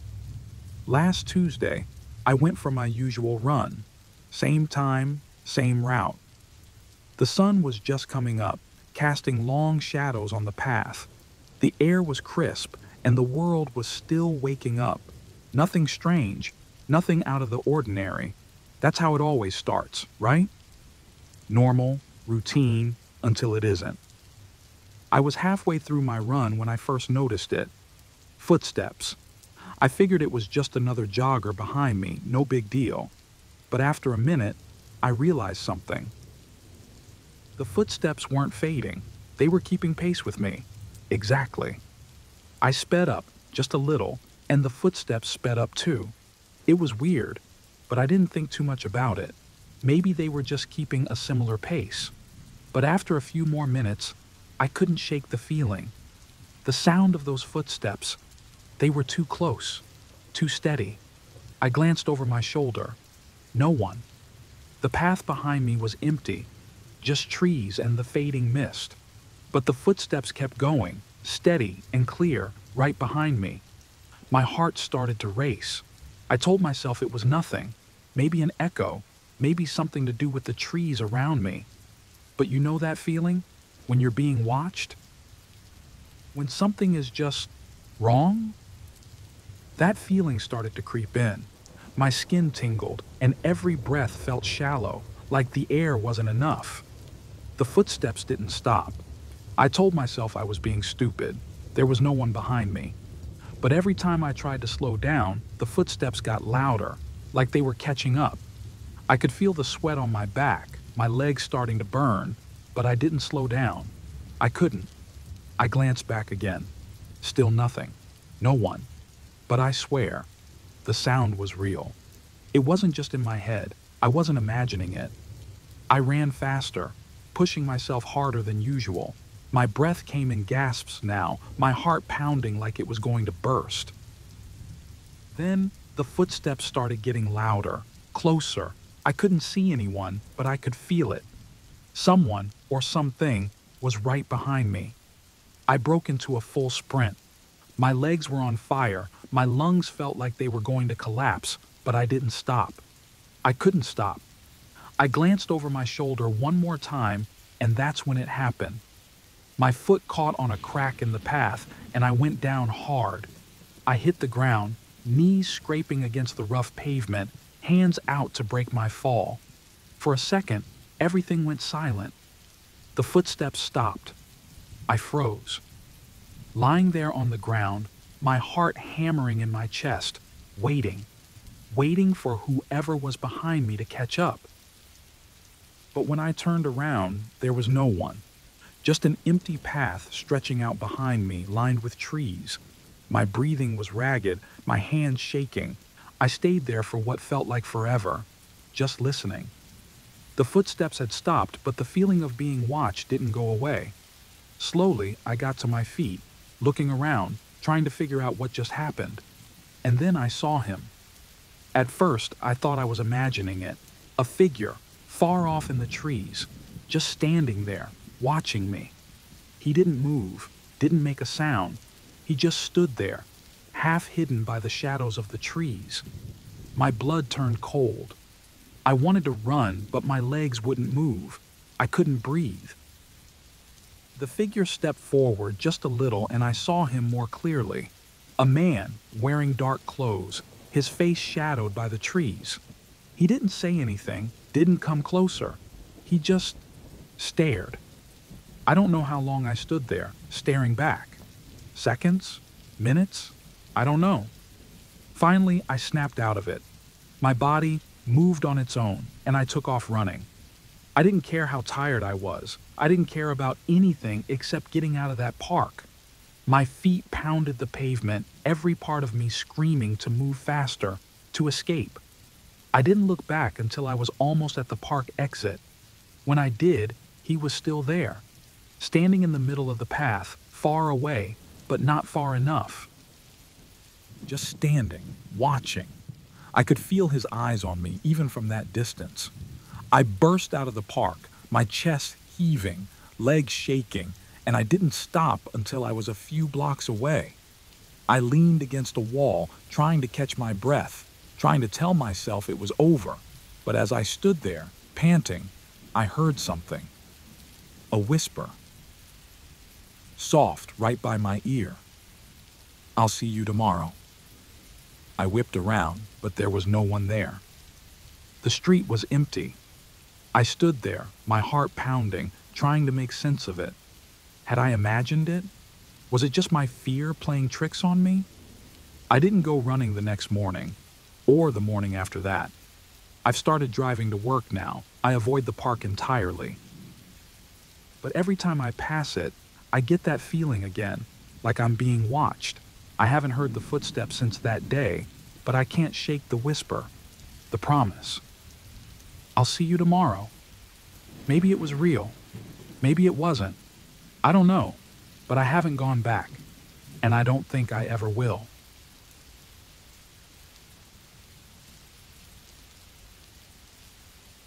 I don't usually take the bus late at night, but that day, I had no choice. I'd worked extra hours, and by the time I got to the bus stop, it was almost midnight. I was exhausted, and all I wanted was to get home and sleep. The bus was almost empty when I got on, just the driver and me. I sat near the middle, not too close to the front, but not at the back either. It felt safer that way, you know? I looked out the window as we started moving, the streetlights casting long, eerie shadows over the empty sidewalks. The city was quiet, but not in a peaceful way. It felt more like the silence before something bad happens.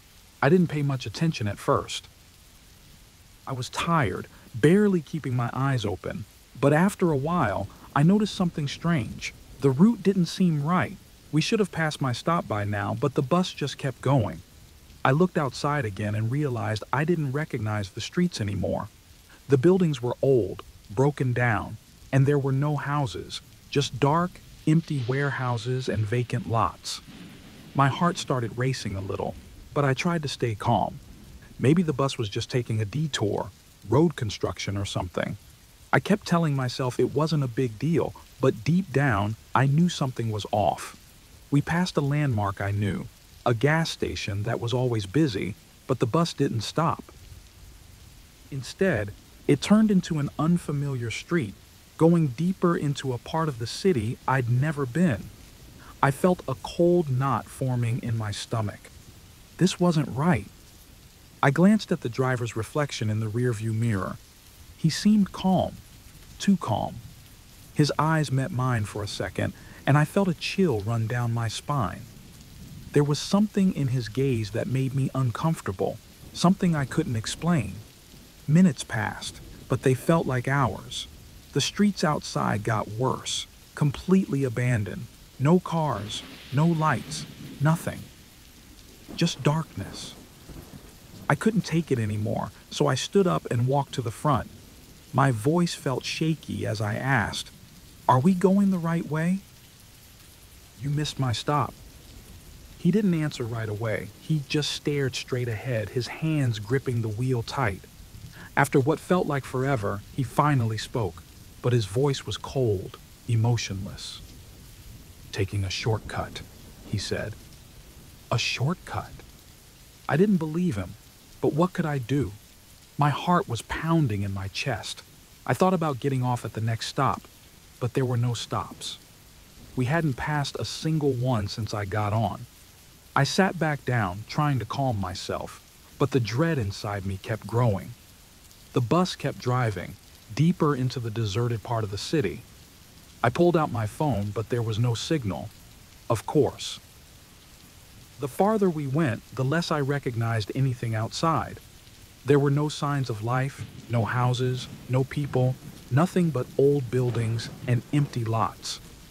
The windows were dark, and the air inside the bus felt heavy, almost suffocating. I was running out of options. Should I try to get off? But where would I go? There was nothing around, and the streets were pitch black. My mind raced with thoughts of what could happen if I stayed. I looked at the driver again, and this time, his face seemed different. It wasn't just blank.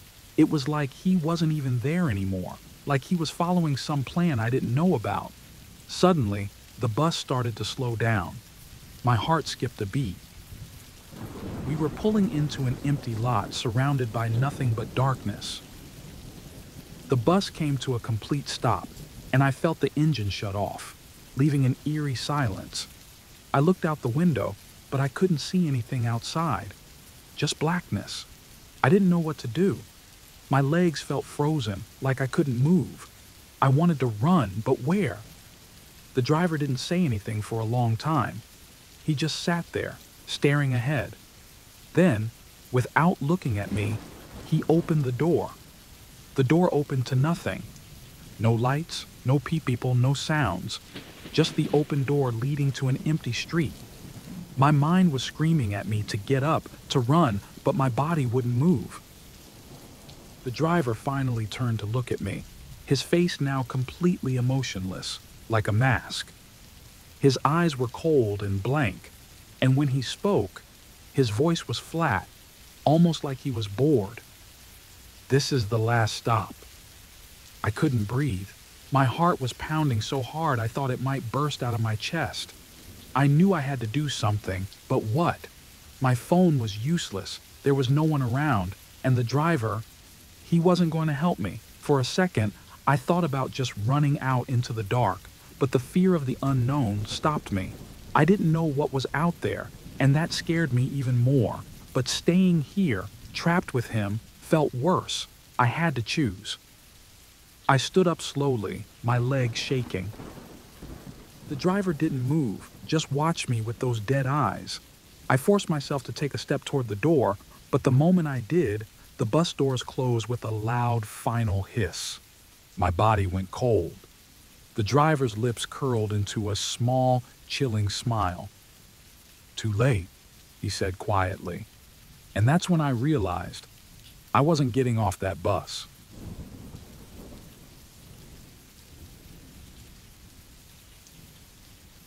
It all started with a phone call. At first, I thought it was just a wrong number. I live alone in a quiet apartment, and my life was pretty normal. But one night, at exactly 11:57 p.m., the phone rang. I answered, but no one spoke. There was only breathing, slow and deep, on the other end. I thought maybe it was a prank, so I hung up and didn't think much about it. But then it happened again. The next night, the phone rang at exactly the same time, 11:57 p.m. The same breathing, no words, just that awful, steady sound. I was more annoyed than scared. I told myself it was probably just some bored kid messing around. I hung up again, but a part of me felt uneasy. The calls kept coming. Every night, without fail. 11:57 p.m. I started to dread that time. It was so strange. Why that exact time? The breathing on the other end never changed. It was calm, almost deliberate, like the person knew it was driving me crazy. It was hard to sleep after the calls. My mind kept spinning, wondering who was behind it. After about a week, the fear set in. I couldn't help but think that maybe someone was watching me. How else would they know the perfect time to call? I started checking the windows before bed, double-checking the locks on my doors. The phone ringing became something I feared. Each night I hesitated before answering, but every time it was the same. Breathing, no words. Then silence when I finally hung up. I didn't tell anyone at first. I mean, who would believe me? It's just some calls, right? But soon, I started noticing other things. Small things. A chair slightly moved. A book not where I left it. At first, I thought I was imagining it. Living alone makes you doubt yourself sometimes, but this felt off. My keys weren't in their usual spot. A door creaked when I knew I had shut it. It felt like someone was inside my apartment, watching. One night the call came again, but this time I didn't hang up. I stayed on the line, listening to the breathing. I tried to speak, but my voice came out shaky. I asked, "Who are you? What do you want?" But there was no answer. Just that heavy breathing, like whoever it was, enjoyed the silence. I wanted to scream, to shout at them, but I couldn't. I felt frozen. When I hung up, I realized my hands were shaking. Things only got worse from there. The calls came more often. Not just at night, but during the day too. Random times. It was like they were trying to mess with me, to keep me on edge. I couldn't relax. I started avoiding my phone, but that didn't stop the fear from creeping in. I even started to wonder if it could be someone I knew. Was it my neighbor, my coworker? Every time I saw someone look at me, I felt paranoid, wondering if they were the one calling me. Sleep became impossible. I'd wake up in the middle of the night, sweating, hearing my phone in my dreams. I stopped going out unless I had to, and even then, I felt like I was being followed. Everywhere I went, I felt eyes on me. I couldn't shake the feeling that someone was always there, just out of sight, watching. One evening, I couldn't take it anymore. The phone rang again, and I picked it up, not even waiting for the breathing to start. I shouted into the phone, demanding to know who they were, why they were doing this to me. But all I heard was that same slow breathing. I wanted to cry. I wanted to throw the phone against the wall, but I felt trapped. I didn't know what to do. That was the night I finally called the police. They came over and tried to help. I told them about the calls, the breathing, everything. I could see the doubt in their eyes, but they traced the number for me anyway. When the officer came back with the information, his face was pale. He told me something that didn't make sense, something I couldn't understand at first. The calls were coming from inside my apartment. I remember laughing, a nervous, shaky laugh, because it didn't seem possible. How could the calls come from inside my own home? I was alone, or at least I thought I was. But the officer wasn't laughing. He looked at me with pity, like he knew something I didn't. He suggested I stay somewhere else for the night while they investigated, but I refused. This was my home, my space. I wasn't going to let whoever it was drive me out. That night, I sat in the dark, waiting. My phone was on the table in front of me. 11:57 p.m. came and went, but there was no call. For the first time in weeks, the phone stayed silent. I should have felt relief, but instead, all I felt was dread. Something was wrong. I could feel it in my bones. And then I heard it. A soft, almost imperceptible sound from the closet. Breathing. Not from the phone this time, but from inside the room. Slow, steady breathing. I didn't move. I didn't even dare to turn my head. The realization hit me all at once. The calls were never meant to scare me from afar. They were meant to distract me from the real danger, the one hiding right there in my own home. I'm writing this now, but I don't know how much time I have. I can hear the breathing getting closer.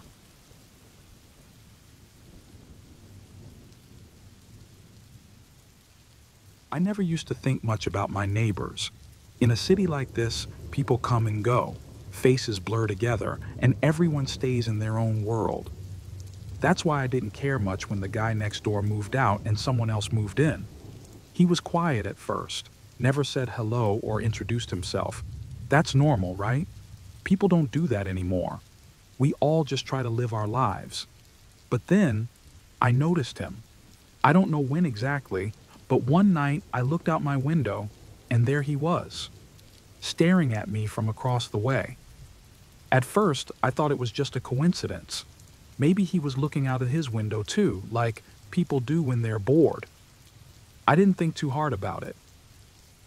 But then it happened again, and again. Every night, he'd be there, staring.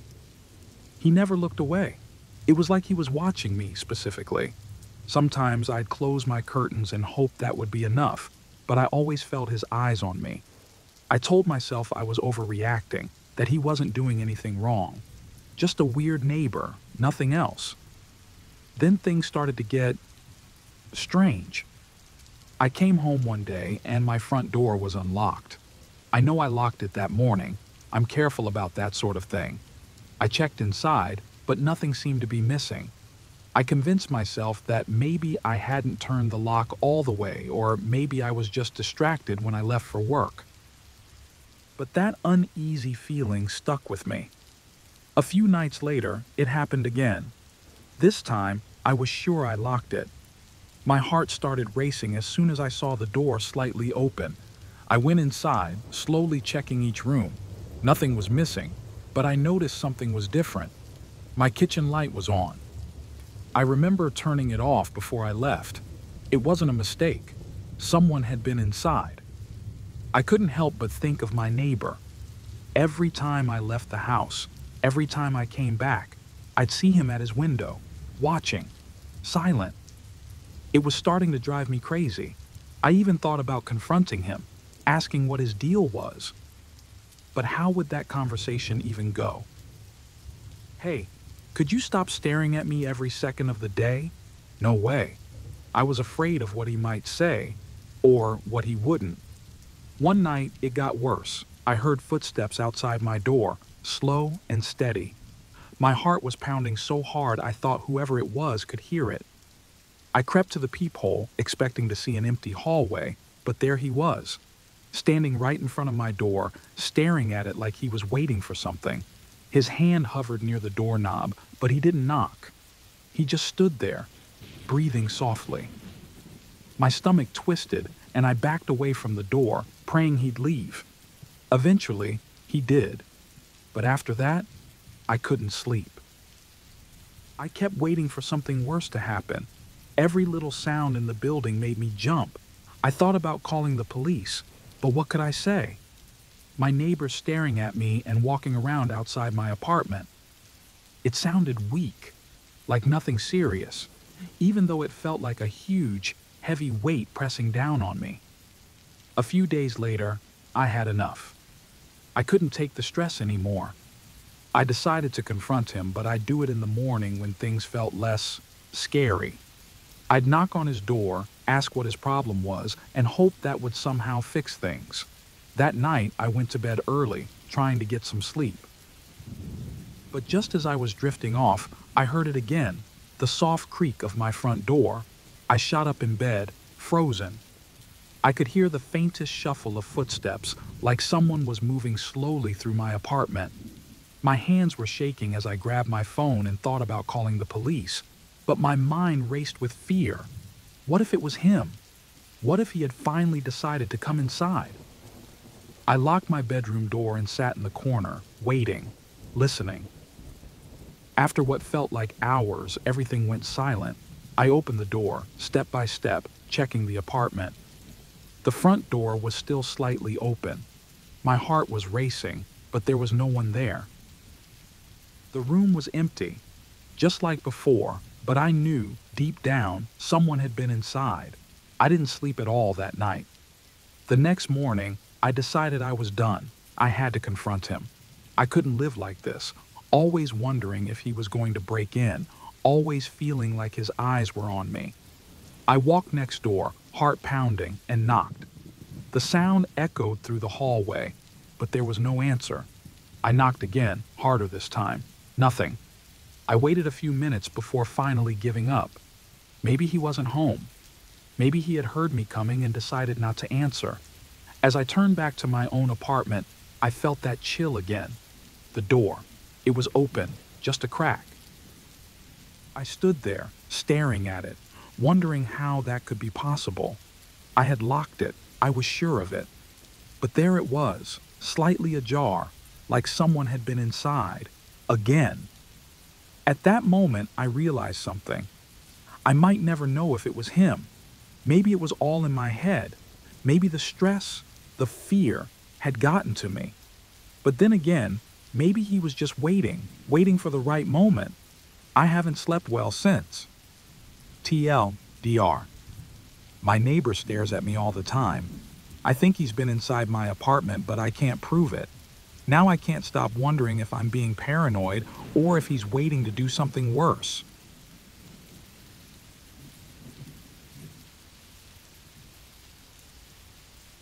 We moved into the house about 2 months ago. It was perfect. At least, we thought it was. A quiet neighborhood, not too far from the city, and a decent price. The kind of place we dreamed about for a long time.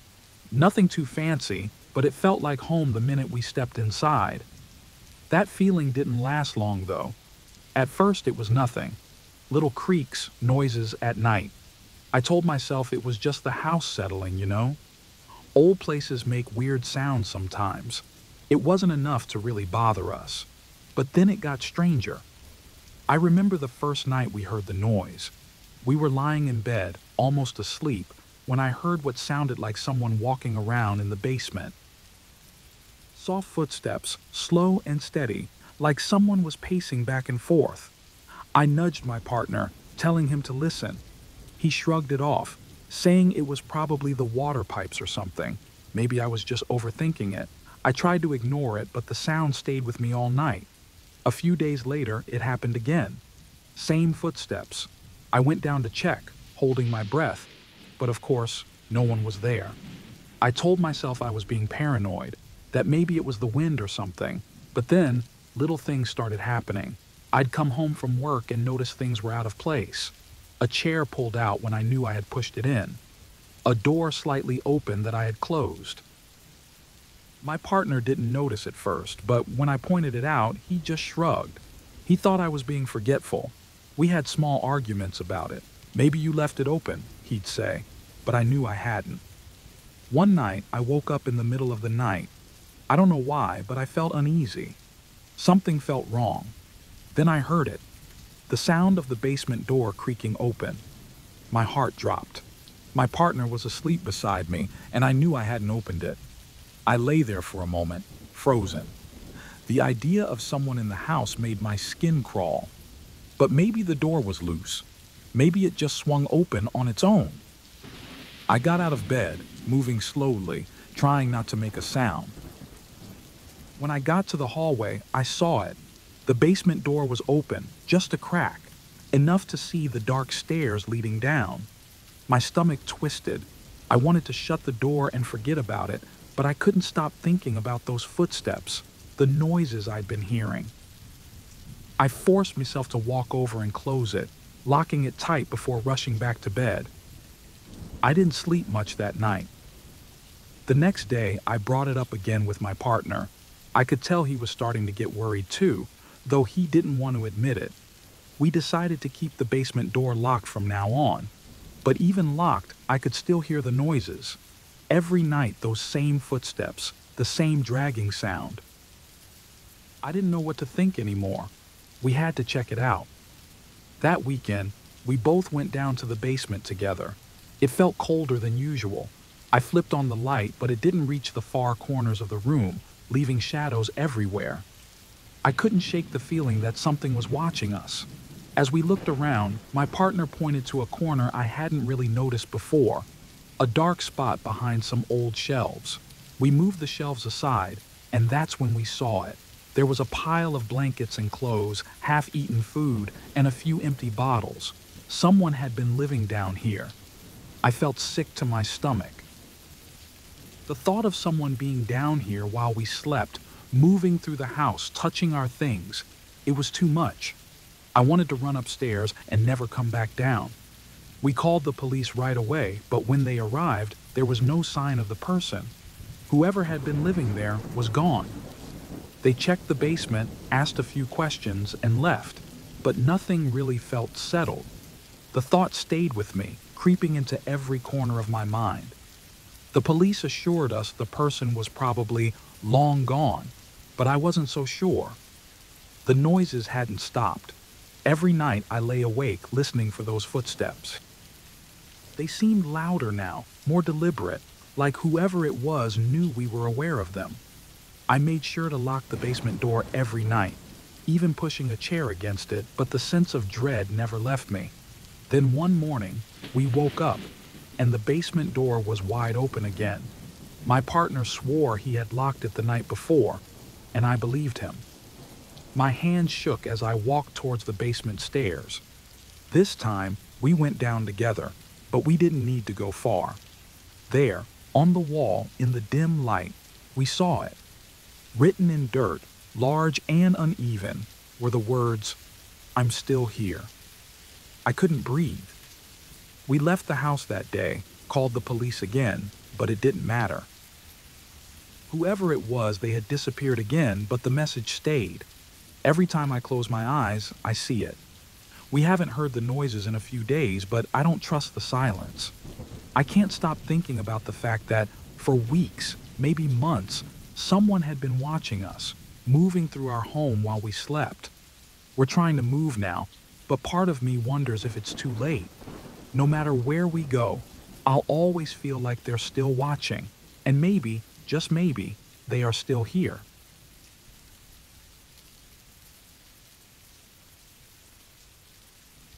I didn't mean to stop, but I was getting tired. The road stretched on for miles, straight and dark, with nothing but trees on either side. My eyes were starting to blur, and I was losing focus. I'd been driving for hours, and I didn't want to fall asleep behind the wheel. So when I saw someone standing by the side of the road, I slowed down without thinking. He had his thumb out, like hitchhikers do. He looked normal enough, shabby clothes, a backpack slung over one shoulder. His face was hidden by the hood of his jacket, but I figured he was just cold. Maybe he had been walking for a long time. I don't know why I stopped. I'm not the kind of person to pick up strangers. But in that moment, I just wanted someone to keep me awake, to talk to for a while. So I rolled down the window and asked where he was headed. "Just up ahead," he said. His voice was low, but calm. "A few miles." I nodded and unlocked the door. He got in without saying much, just tossed his bag onto the floor and settled into the seat. I didn't even get a good look at his face, and I guess that should have been the first warning sign, but I was too tired to care. For the first few minutes, it was quiet. The only sound was the engine humming and the road stretching out in front of us. I glanced at him a few times, but he just stared out the window, not saying a word. Something about the silence felt off. I couldn't explain it, but I started to feel uncomfortable. I regretted picking him up almost immediately. "So," I said, trying to break the tension, "what brings you out here this late?" He turned slowly to look at me. I wasn't ready for the way his eyes locked onto mine. Too long, too intense. "Just needed a ride," he said, his voice flat. I forced a smile, nodding. But my hands tightened on the steering wheel. I tried to keep the conversation going, but his answers were short, and he never stopped staring at me. Every time I glanced over, his eyes were fixed on me, unblinking. My heart started beating faster, though I told myself I was being paranoid. He was probably just tired like me. Maybe he wasn't used to talking to strangers. But then he started asking questions, weird questions. "Do you live around here?" he asked. "No," I said, trying to keep my voice calm. "Just passing through." He nodded but didn't say anything else for a while. I thought the conversation was over, but then he spoke again. "Are you traveling alone?" I swallowed hard. "Yeah, why?" "Just wondering." He shifted in his seat, his hand brushing against his coat. "It's dangerous to travel alone at night." That's when my gut told me something was wrong. His tone was too casual, but his words sent a chill down my spine. I kept my eyes on the road, but I could feel him watching me, studying me. My mind raced. What if he was dangerous? What if I'd made a huge mistake picking him up? I tried to change the subject, talking about the weather, the road conditions, anything to keep things light.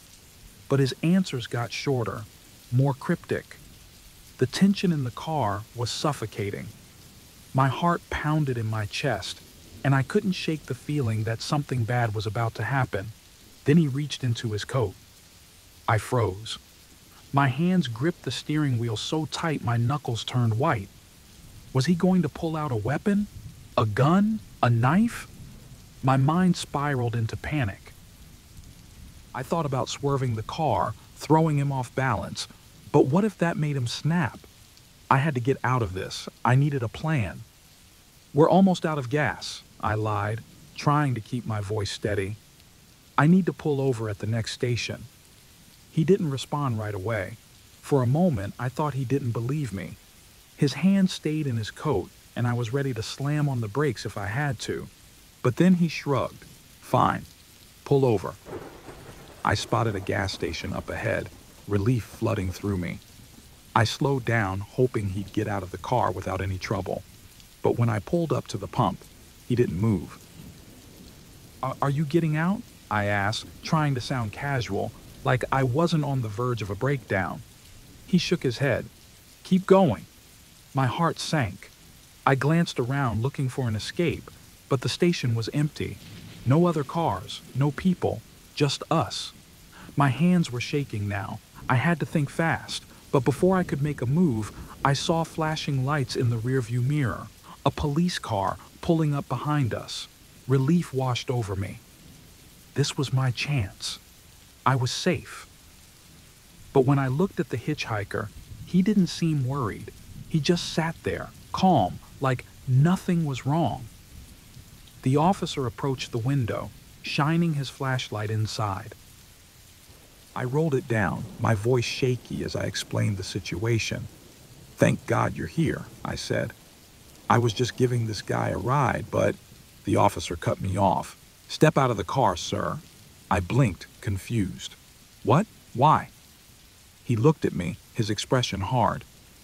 "We've had reports of someone matching your description picking up hitchhikers and, well, things haven't ended well for them." I glanced at the hitchhiker, my stomach dropping. He didn't say a word, just smiled. A slow, knowing smile. And that's when I realized I wasn't the one who needed saving.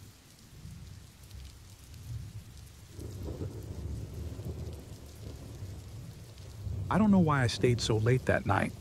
I had finished most of my tasks by 5 p.m., but something in me pushed me to stay longer, making sure every detail was perfect for tomorrow's meeting.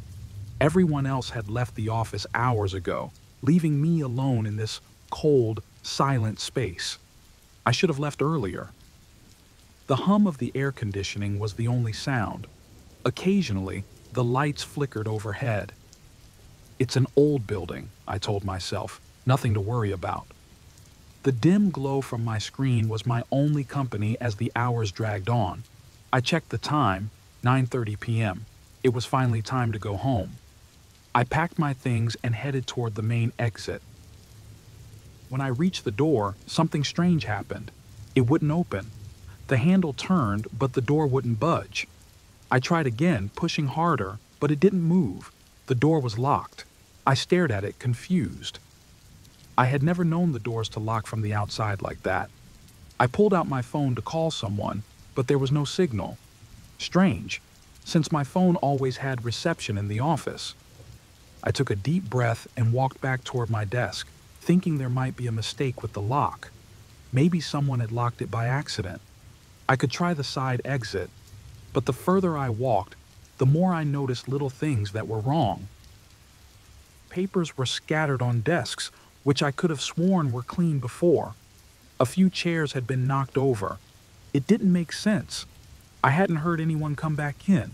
I shook it off and moved toward the side door. Same thing, locked.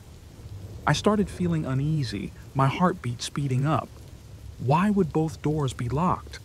I was the last person here.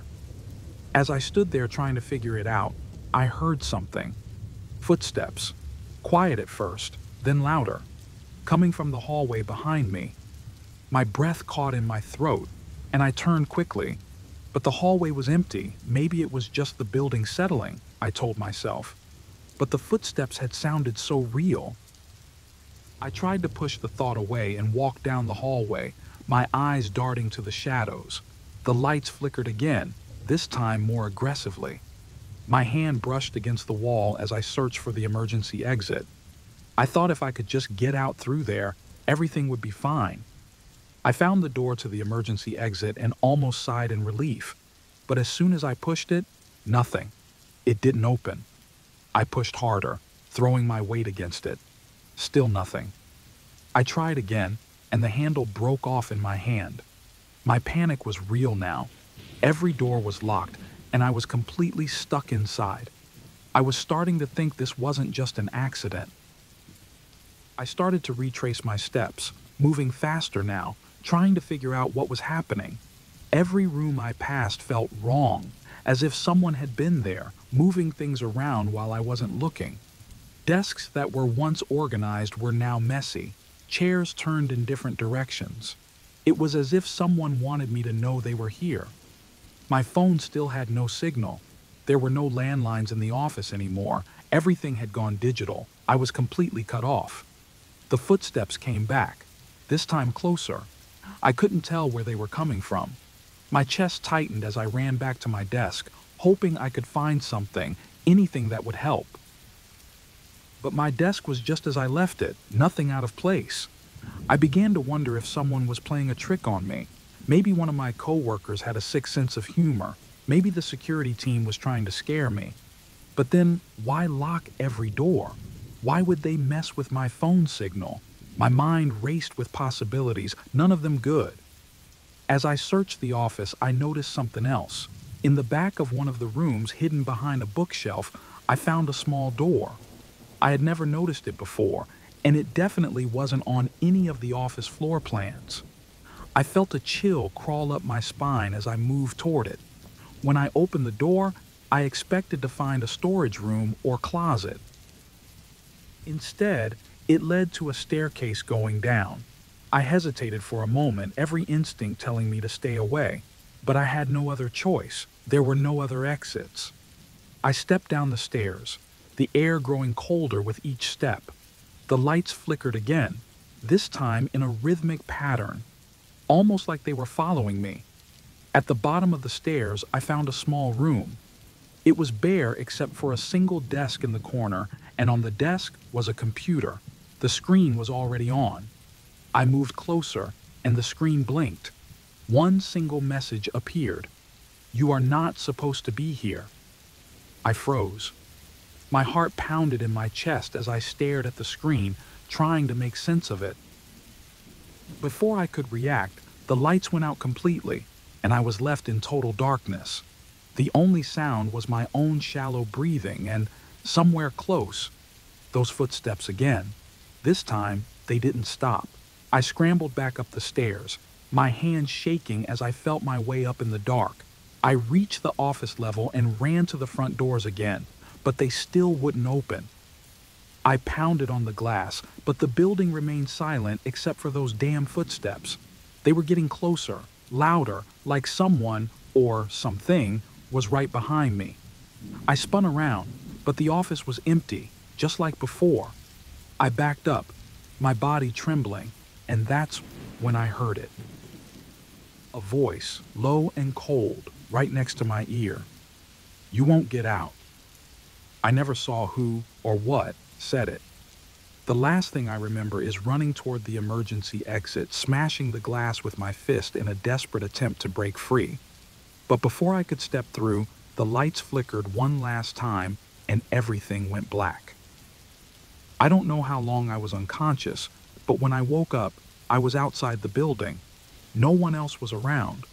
The doors were open like nothing had ever happened. But I know what I heard, what I saw. I still don't know how I got out or who was in there with me. But one thing is clear. I'll never go back to that office again.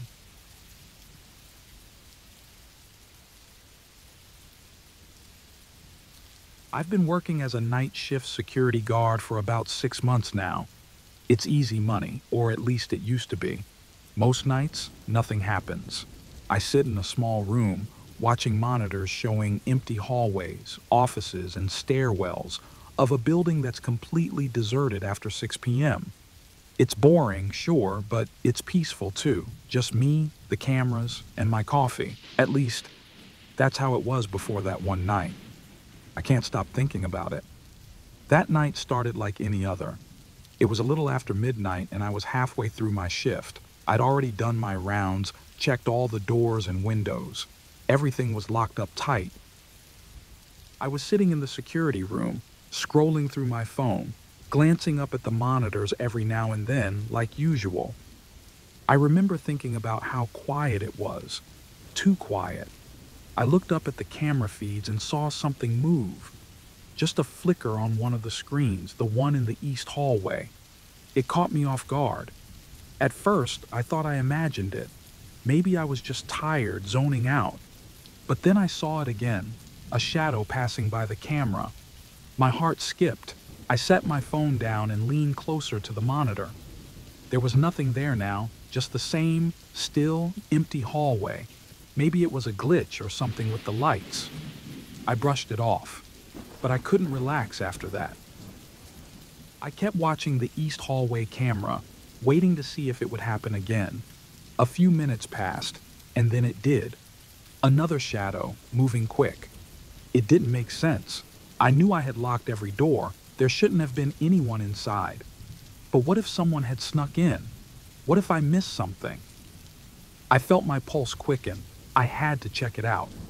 I grabbed my flashlight and the radio, even though I knew no one would answer. I left the security room and headed toward the east hallway. The building was dark, the only light coming from the emergency exit signs. As I walked, the sound of my own footsteps echoed down the hall, making me feel more anxious. When I reached the east hallway, it was empty, just like I expected. I shined my flashlight down the corridor, but there was nothing. No signs of anyone or anything. I stood there for a moment, listening. There wasn't a sound, not a single noise except for my own breathing. I felt stupid, like I'd let my imagination get the best of me. I told myself it was just a camera malfunction, or maybe the air conditioning kicking in, creating a shadow. I went back to the security room, trying to shake off the uneasy feeling in my gut. But when I sat back down and looked at the cameras again, I felt my stomach drop. There it was again, movement, this time on a different feed, the stairwell camera. I saw something, or someone, moving just out of view. The hair on the back of my neck stood up. This wasn't a glitch. There was someone in the building. I was sure of it now, but every time I went to check, the hallway or stairwell was empty. I started switching between camera feeds, frantically trying to catch whoever it was, but I couldn't get a good look at them. It was always just a shadow, quick and vague. The worst part was, I started hearing things too. At first it was just faint noises, like footsteps in the distance, or a door creaking. But each time I went to investigate, I found nothing. No one was there, but I could feel it, the sense that someone was watching me, that I wasn't alone. My nerves were on edge. Every creak, every little sound made me jump. I began to doubt myself. Maybe I was just exhausted, my mind playing tricks.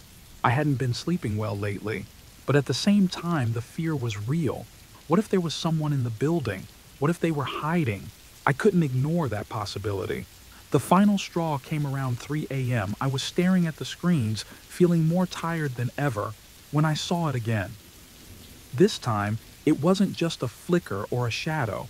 I saw a figure, standing still, in the back hallway. It was clearer than before. They were standing with their back turned to the camera, not moving, just standing there. I bolted from the security room, flashlight in hand, racing down the hall toward where I'd seen the figure. My heart was pounding in my ears, and I could barely keep my hand steady as I ran. When I got to the back hallway, it was empty. The figure was gone. But what I did find made my blood run cold. The back door, which I had checked and locked earlier, was open. Just slightly, but open enough to let someone in, or out. I stood there, staring at the door, my mind racing. Had I left it unlocked? Had someone broken in?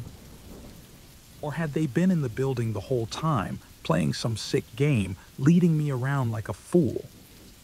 I shut the door, locking it tight, and rushed back to the security room.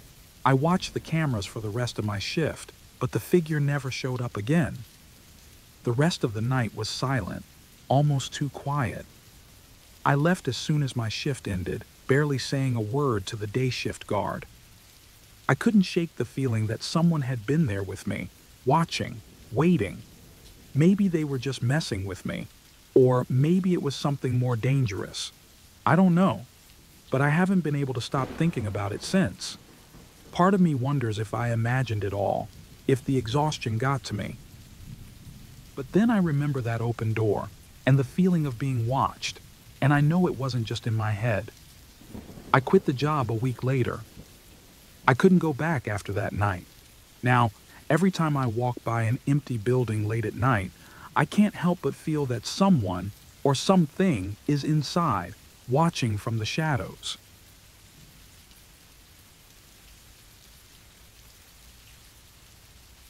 We had just come back from a week-long vacation. It was supposed to be relaxing, time away from everything. The kids had fun, my wife and I had some much-needed rest, and by the end of it, we were tired, but happy. We pulled into our driveway, and I remember thinking how nice it was to be home. Everything looked the same as we left it. The front lawn was a bit overgrown, but nothing unusual. It wasn't until I opened the front door that something felt off. It was a small thing, just the way the door opened so easily. I always lock it before we leave, and usually there's some resistance when I push the key into the lock. This time, it felt smooth. My wife asked if I locked it properly. I couldn't remember, but I shrugged it off. We were tired. Inside, things seemed normal at first. The kids went straight to their rooms, excited to see their toys again. My wife started unpacking while I wandered around, getting a sense of the house again. But there was this weird feeling. You know that sensation when you think someone is watching you? Like someone else is there, but you can't see them. A chair in the living room was pulled out slightly. I usually push it in. Then, as I passed the kitchen, I noticed the back door was unlocked. I knew for sure I locked that before we left. My wife said it was probably just me forgetting things. Maybe I was tired when we left. But then we started unpacking, and things felt more wrong. One of my daughter's drawers had been open. She never leaves it like that. Some of my wife's jewelry was missing from her dresser. Just small pieces, but enough to make me uneasy. I looked at her, and she looked back at me. "Someone's been in here," I said. She nodded, but we didn't say anything more. The kids were too happy, and we didn't want to scare them. We continued to move around the house, unpacking, settling in.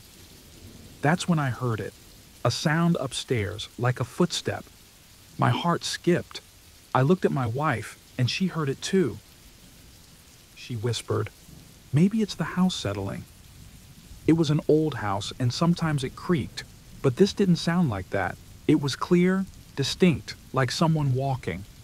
The kids were in their rooms, and I didn't want to worry them, so I tried to act calm. I told my wife I'd check it out, just to be sure.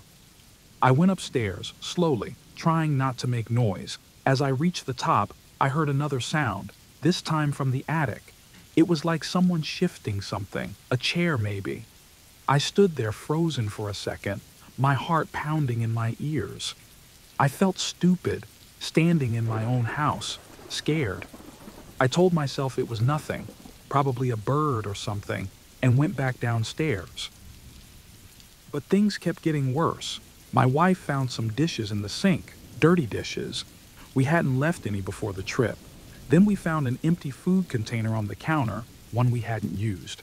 "Someone's been here while we were gone," I said, this time more certain.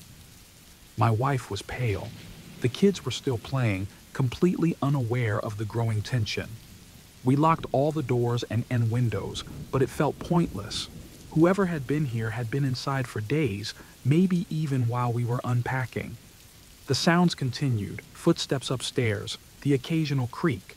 At one point, I swore I heard breathing, but when I went to check, there was no one. That night, we decided to stay in the living room together. No one wanted to sleep alone. The kids thought it was a fun sleepover, but my wife and I were terrified. Every little noise made us jump. Around midnight, I got up to get a drink from the kitchen. As I passed the hallway, I thought I saw a shadow move in the corner of my eye. I stopped, staring at the spot where it had been, but there was nothing. I told myself I was being paranoid. I walked back to the living room, but when I got there, my wife's face was pale. She pointed to the hallway. I didn't have to ask. She saw it too. I grabbed my phone to call the police, but before I could, a man stepped out of the hallway, his face wild and dirty. He had been hiding here. In our home. My wife screamed, grabbing the kids, pulling them toward the front door. I froze for a moment, then followed them. The man didn't say anything. He just stood there, watching us. We made it to the car and drove away without looking back. My wife was shaking, and I could barely keep my hand steady on the wheel. The kids, still confused, asked what happened, but I couldn't answer. When the police arrived, they searched the house. They found more than one intruder. There had been at least 2 people living in our home while we were gone. They had eaten our food, slept in our beds, and probably watched us when we returned. One of them was hiding in the attic, the other in the basement. Even though they caught them, I can't shake the feeling that someone is still there. Every time I walk into a room, I half expect to see someone standing in the shadows, watching me. I know it's over, but the fear doesn't leave. Our house doesn't feel like home anymore, and now every little sound at night makes me wonder, are they really gone?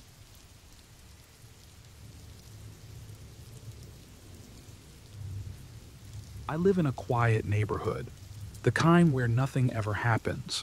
At least, that's what I thought until a few weeks ago. It started one night when I was lying in bed, trying to sleep. I heard something, soft, distant. It sounded like digging. At first, I didn't think much of it. Maybe an animal, I thought. Raccoons or something. So I turned over and forced myself to ignore it. But the next night, the sound came back. It was faint but clear. Digging, slow and steady, coming from my backyard. I tried to sleep, but it got into my head. It wasn't loud enough to be disturbing, but it was persistent. Every night it returned, and each time I found myself lying awake, staring at the ceiling, listening. My heart would start racing, and I felt this strange fear creep over me. Eventually, I couldn't take it anymore. After a week of sleepless nights, I grabbed a flashlight and went outside. It was late, probably around 2 a.m., and the air was still. No wind, no animals, no sounds, except for the faint digging. I waved the light around the yard, half expecting to see someone, or maybe a stray dog digging into the dirt. But there was nothing. The yard was empty, undisturbed. I felt stupid for even looking, so I went back inside, telling myself I was being paranoid. But the noise didn't stop. The next morning, I stepped outside to water the plants. That's when I saw it. Small holes, scattered randomly across the yard. They were deep, like someone had been digging with a shovel, but they weren't big enough to be graves or anything like that. They were just holes. Maybe 6 or 7 of them, neatly dug, but random. I checked the fence, made sure the gates were locked. Everything seemed normal. Still, the sight of those holes unsettled me. I couldn't stop thinking about them. I wondered if maybe kids had been sneaking into the yard at night, messing around. But something about that idea didn't sit right. It didn't feel like a prank. It felt too deliberate. That night, the digging was louder. I tried to ignore it, but it was impossible. Every time I closed my eyes, I felt like the sound was creeping closer. I would open my eyes, look at the clock, and see hours passing while the noise kept going. I got up to look out the window several times, but it was the same as before. No movement, no one there. But the sound was always there. By now, I was losing sleep. I wasn't thinking straight. My mind kept going to dark places, wondering if someone was messing with me on purpose, trying to drive me crazy. The idea gnawed at me. I thought about calling the police, but what could I say? That I heard digging in my backyard? They'd think I was paranoid or losing it, so I decided to find out for myself. I bought a cheap security camera and set it up to cover the yard. That night, the digging came again just like before. The next morning, I checked the footage. At first, everything looked normal, just an empty yard, but then, around 1 a.m., I saw it. A shadowy figure walked into the frame. They didn't look rushed. They moved slowly, calmly, as if they had all the time in the world. Then they started digging. My heart was pounding as I watched the video. The figure wore dark clothes, and their face was hidden, but they were definitely human. I couldn't tell who it was, but the way they moved, so calm and focused, made me feel sick. They weren't just randomly digging. It looked like they were marking specific spots, like they knew exactly where to dig. I tried to calm down, tell myself I'd figure it out. But as the days went on, the holes kept appearing, more of them, spread across the yard. The digging grew louder, more aggressive. Every night I would lie there, listening, knowing someone was out there, digging. Finally, I snapped. I couldn't just sit inside and wait anymore. I grabbed a shovel and went outside, straight to one of the holes. My mind was racing and I was shaking, but I started digging. I didn't know what I expected to find, but I kept going. About 2 feet down, I hit something. At first, I thought it was a rock, but when I pulled it up, I realized it was something else. It was a piece of fabric, old and dirty. I kept digging, pulling at the earth, and then I found bones. Small bones, but definitely human. I froze, my breath catching in my throat. The realization hit me like a punch. My backyard wasn't just being dug up for fun, it was a graveyard. I stumbled back, my head spinning, and that's when I heard it. The digging. But this time, it wasn't far away. It was close, just behind me. I turned around, but there was no one there. Only the sound of the shovel hitting dirt, getting louder. My vision blurred, my legs felt weak, and I collapsed next to the hole. The last thing I remember before everything went black was the sound of digging. It was so close, like it was right next to my ear, and then darkness. When I woke up, it was morning and the yard was silent again. The holes were still there, waiting. I don't know what's happening, but I haven't slept since. The digging never stops. I hear it even now as I write this. I don't know who or what is out there, but they're digging for something, and I'm afraid they'll find it soon.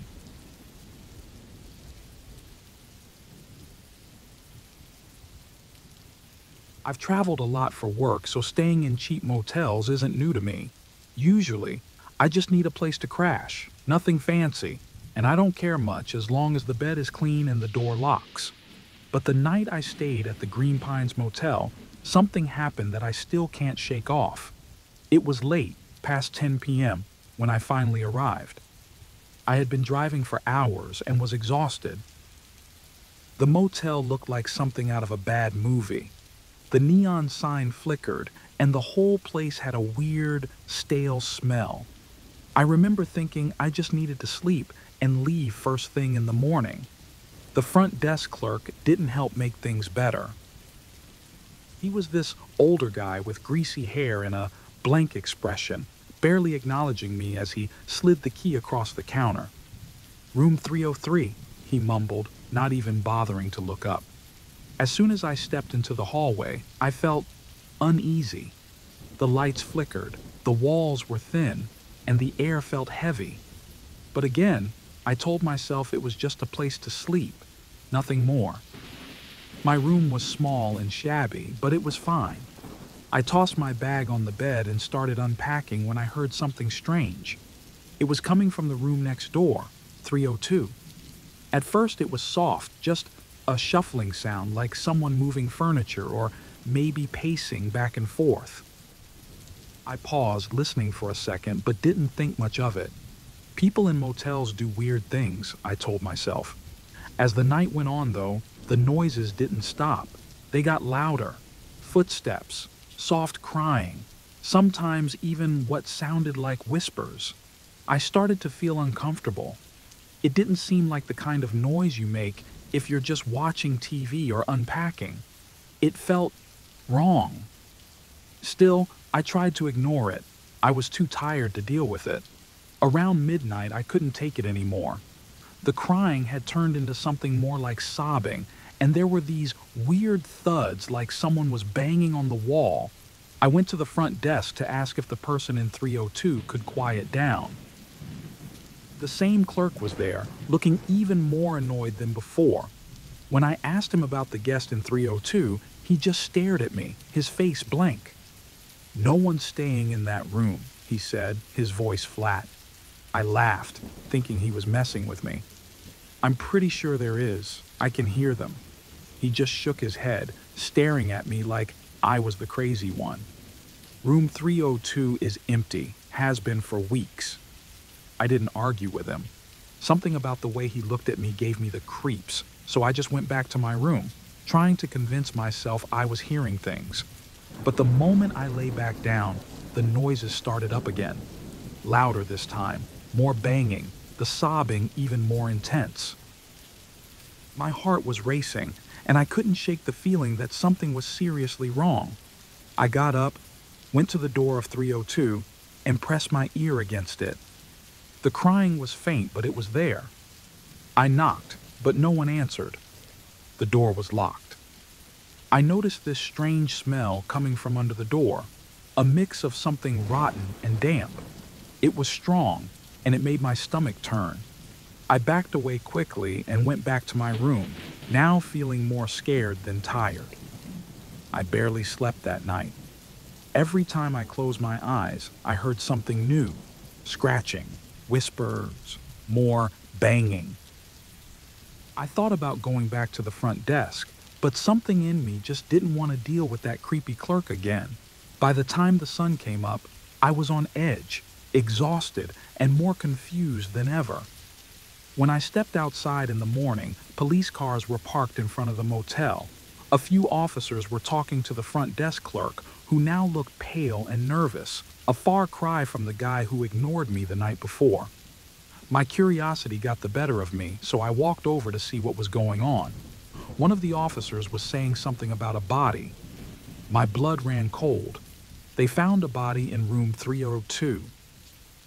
I asked one of the officers what happened, and he told me the room had been rented out a few days before, but no one had seen the guest leave. When they went to check, they found the door locked from the inside.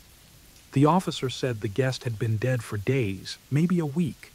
The smell I noticed, the one that made me sick, it was coming from the body. I couldn't believe what I was hearing. I asked the officer if anyone had complained about noises coming from the room, but he just looked at me confused. "Room 302? No, it's been silent. If anything, the clerk thought something was strange because no one heard a peep." I stood there, my mind racing. I had heard crying, banging, whispers, all coming from that room. But if the guest had been dead for days, what had I been hearing? I didn't stick around to find out. I grabbed my stuff and left the motel as fast as I could. To this day, I don't understand what happened in that room. Maybe it was my imagination. Maybe I was just overtired. But the sounds I heard, they felt real. Too real. Now, every time I check into a motel, I can't help but think about room 302. The noises, the smell, and the dead body. I haven't been able to shake that night from my mind, and honestly, I don't think I ever will.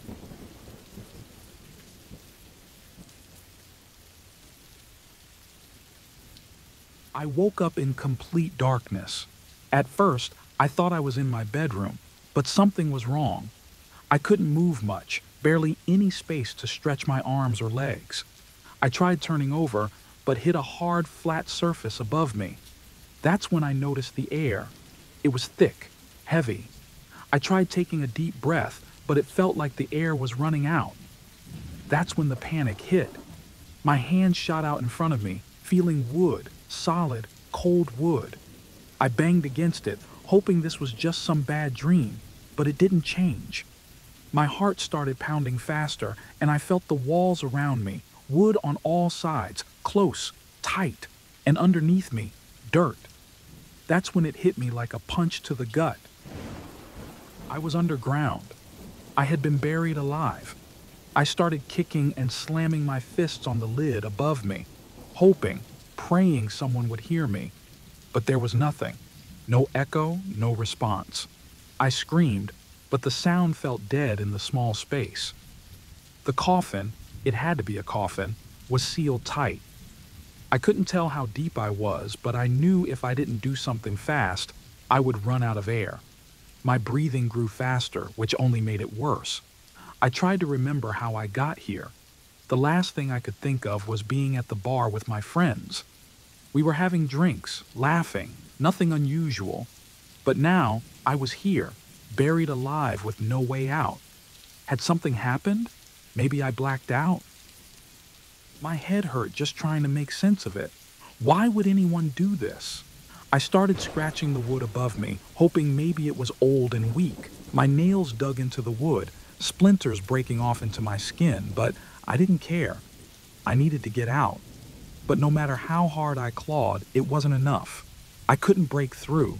The air felt thicker now, and my chest felt like it was being crushed by the weight of the earth above me. I had to calm down, but how could I? Suddenly, I heard something, faint but real. A muffled sound, like footsteps. Was someone walking above me? I screamed again, banging my fists on the coffin, yelling as loud as I could. "Help! Please! I'm down here!" But the sound was gone, and there was no answer. My heart sank. Was I hearing things? Was my mind playing tricks on me?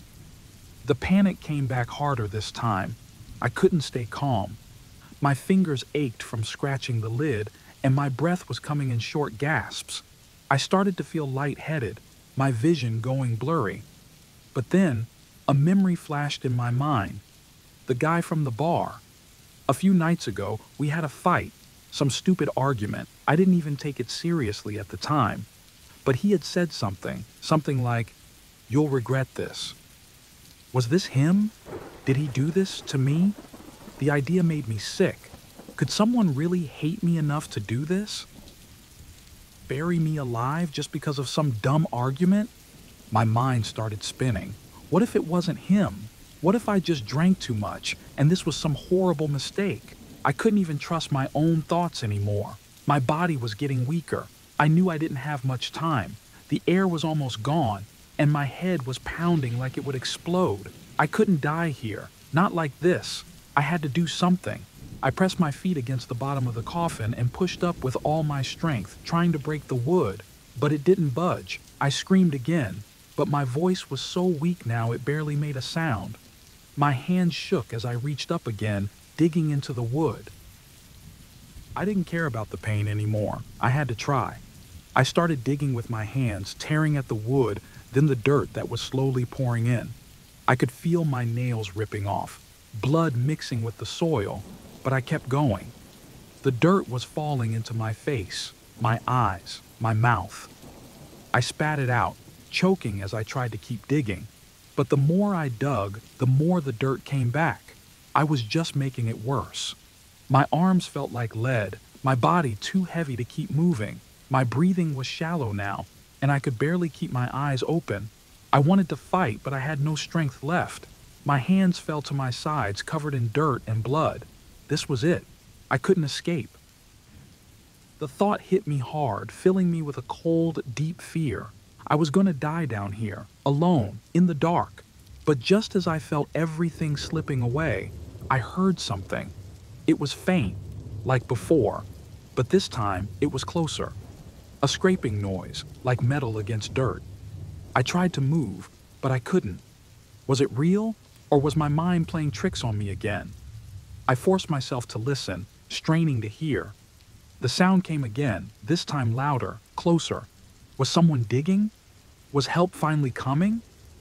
I opened my mouth to yell, but no sound came out. My throat was dry, my voice too weak. I could barely breathe, and the darkness seemed to close in around me. The scraping sound grew louder, almost right above me now.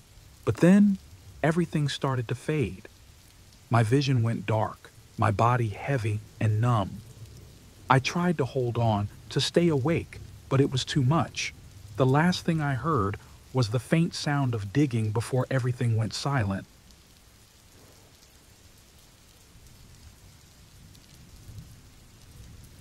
I wasn't really scared at first. I mean, we had done stuff like this before. exploring old tunnels, sneaking into abandoned buildings. But when Danny found that entrance to the catacombs, it felt different from the start. The air was heavy, and the darkness down there didn't feel like normal darkness. Still, we laughed about it, trying to shake off the weird feeling as we climbed down.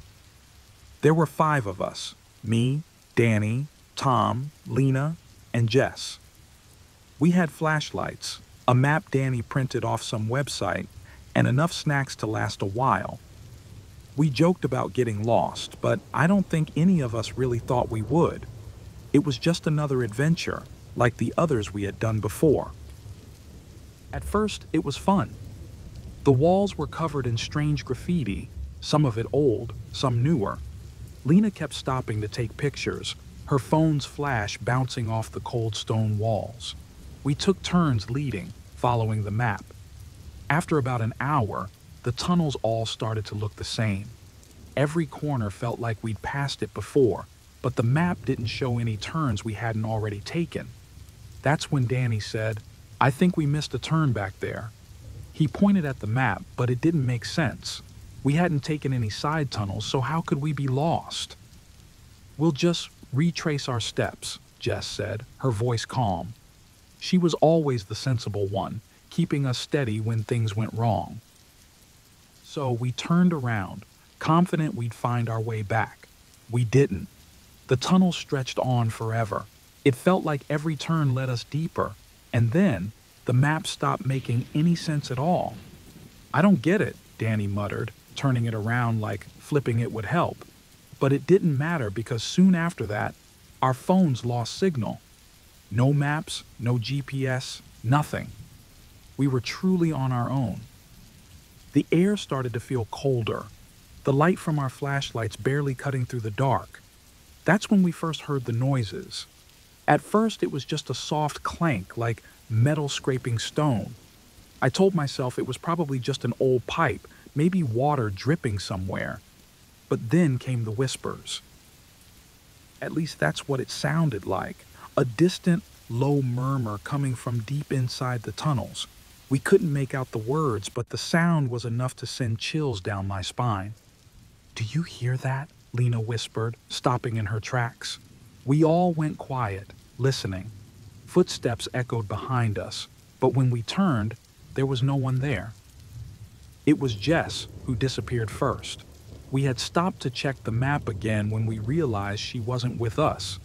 "Jess?" Danny called out, shining his flashlight around. No answer. We split up a bit, searching the nearby tunnels, but there was no trace of her. "She's probably just messing with us," Tom said, but he didn't sound convinced. None of us did. When we regrouped, Jess was still missing, and the panic started to creep in. The whispers grew louder, the footsteps closer. We tried to keep moving, calling out for Jess, but then Tom was gone too. One second he was right behind me, the next, nothing. We screamed his name, but the tunnels swallowed our voices. We kept walking, though I'm not sure why. I think we were just hoping that the next turn would lead us out, but deep down, I think we all knew we were lost. Lena clung to me, her breathing shallow and fast. Danny was ahead, trying to keep it together, but I could see the fear in his eyes. That's when the arguing started. Danny blamed Lena for slowing us down. She snapped back, saying it was his fault for bringing us here in the first place. I stayed quiet, just trying to focus on the sounds. That's when I heard it, the footsteps again, this time so close that I could feel my heart pounding in my chest. "Someone's following us," I said, my voice shaking. "No, it's your imagination," Danny replied, but he looked behind him anyway. We all did. Nothing, just darkness. Lena broke down after that. She cried, saying she saw someone in the shadows, watching us. But Danny didn't believe her, and honestly, neither did I. We were tired, scared, and in the middle of a nightmare. It was easy to start seeing things. Finally, after what felt like hours, we decided to split up. Danny said it was the only way to cover more ground, to find a way out faster. Lena didn't want to, but she didn't argue. I wasn't sure if it was the right move, but I went along with it. At this point, anything seemed better than staying in the same place. I picked a tunnel and ran. My footsteps echoed loudly as I sprinted through the darkness, the flashlight beam shaking in my hand. I kept looking back, convinced that I wasn't alone. I could hear them behind me, the footsteps, getting closer and closer. My legs burned, my chest tightened, but I couldn't stop. I couldn't let them catch up. Finally, I hit a dead end. My heart sank as I stared at the cold, solid wall in front of me. There was nowhere to go. I turned around, my flashlight flickering. The footsteps stopped just out of sight, somewhere in the tunnel. My breath came in short gasps, and I pressed myself against the wall, waiting. But no one came. There was no face emerging from the darkness, no shadowy figure stepping into the light. Just silence. Complete, suffocating silence. And that's where I am now, sitting on the cold stone floor, too scared to move. I don't know where Danny or Lena are. I don't know if they made it out. But I know I'm not alone down here. I can hear them, whoever they are, still moving in the dark, just beyond the reach of my light. I don't think I'm getting out of here.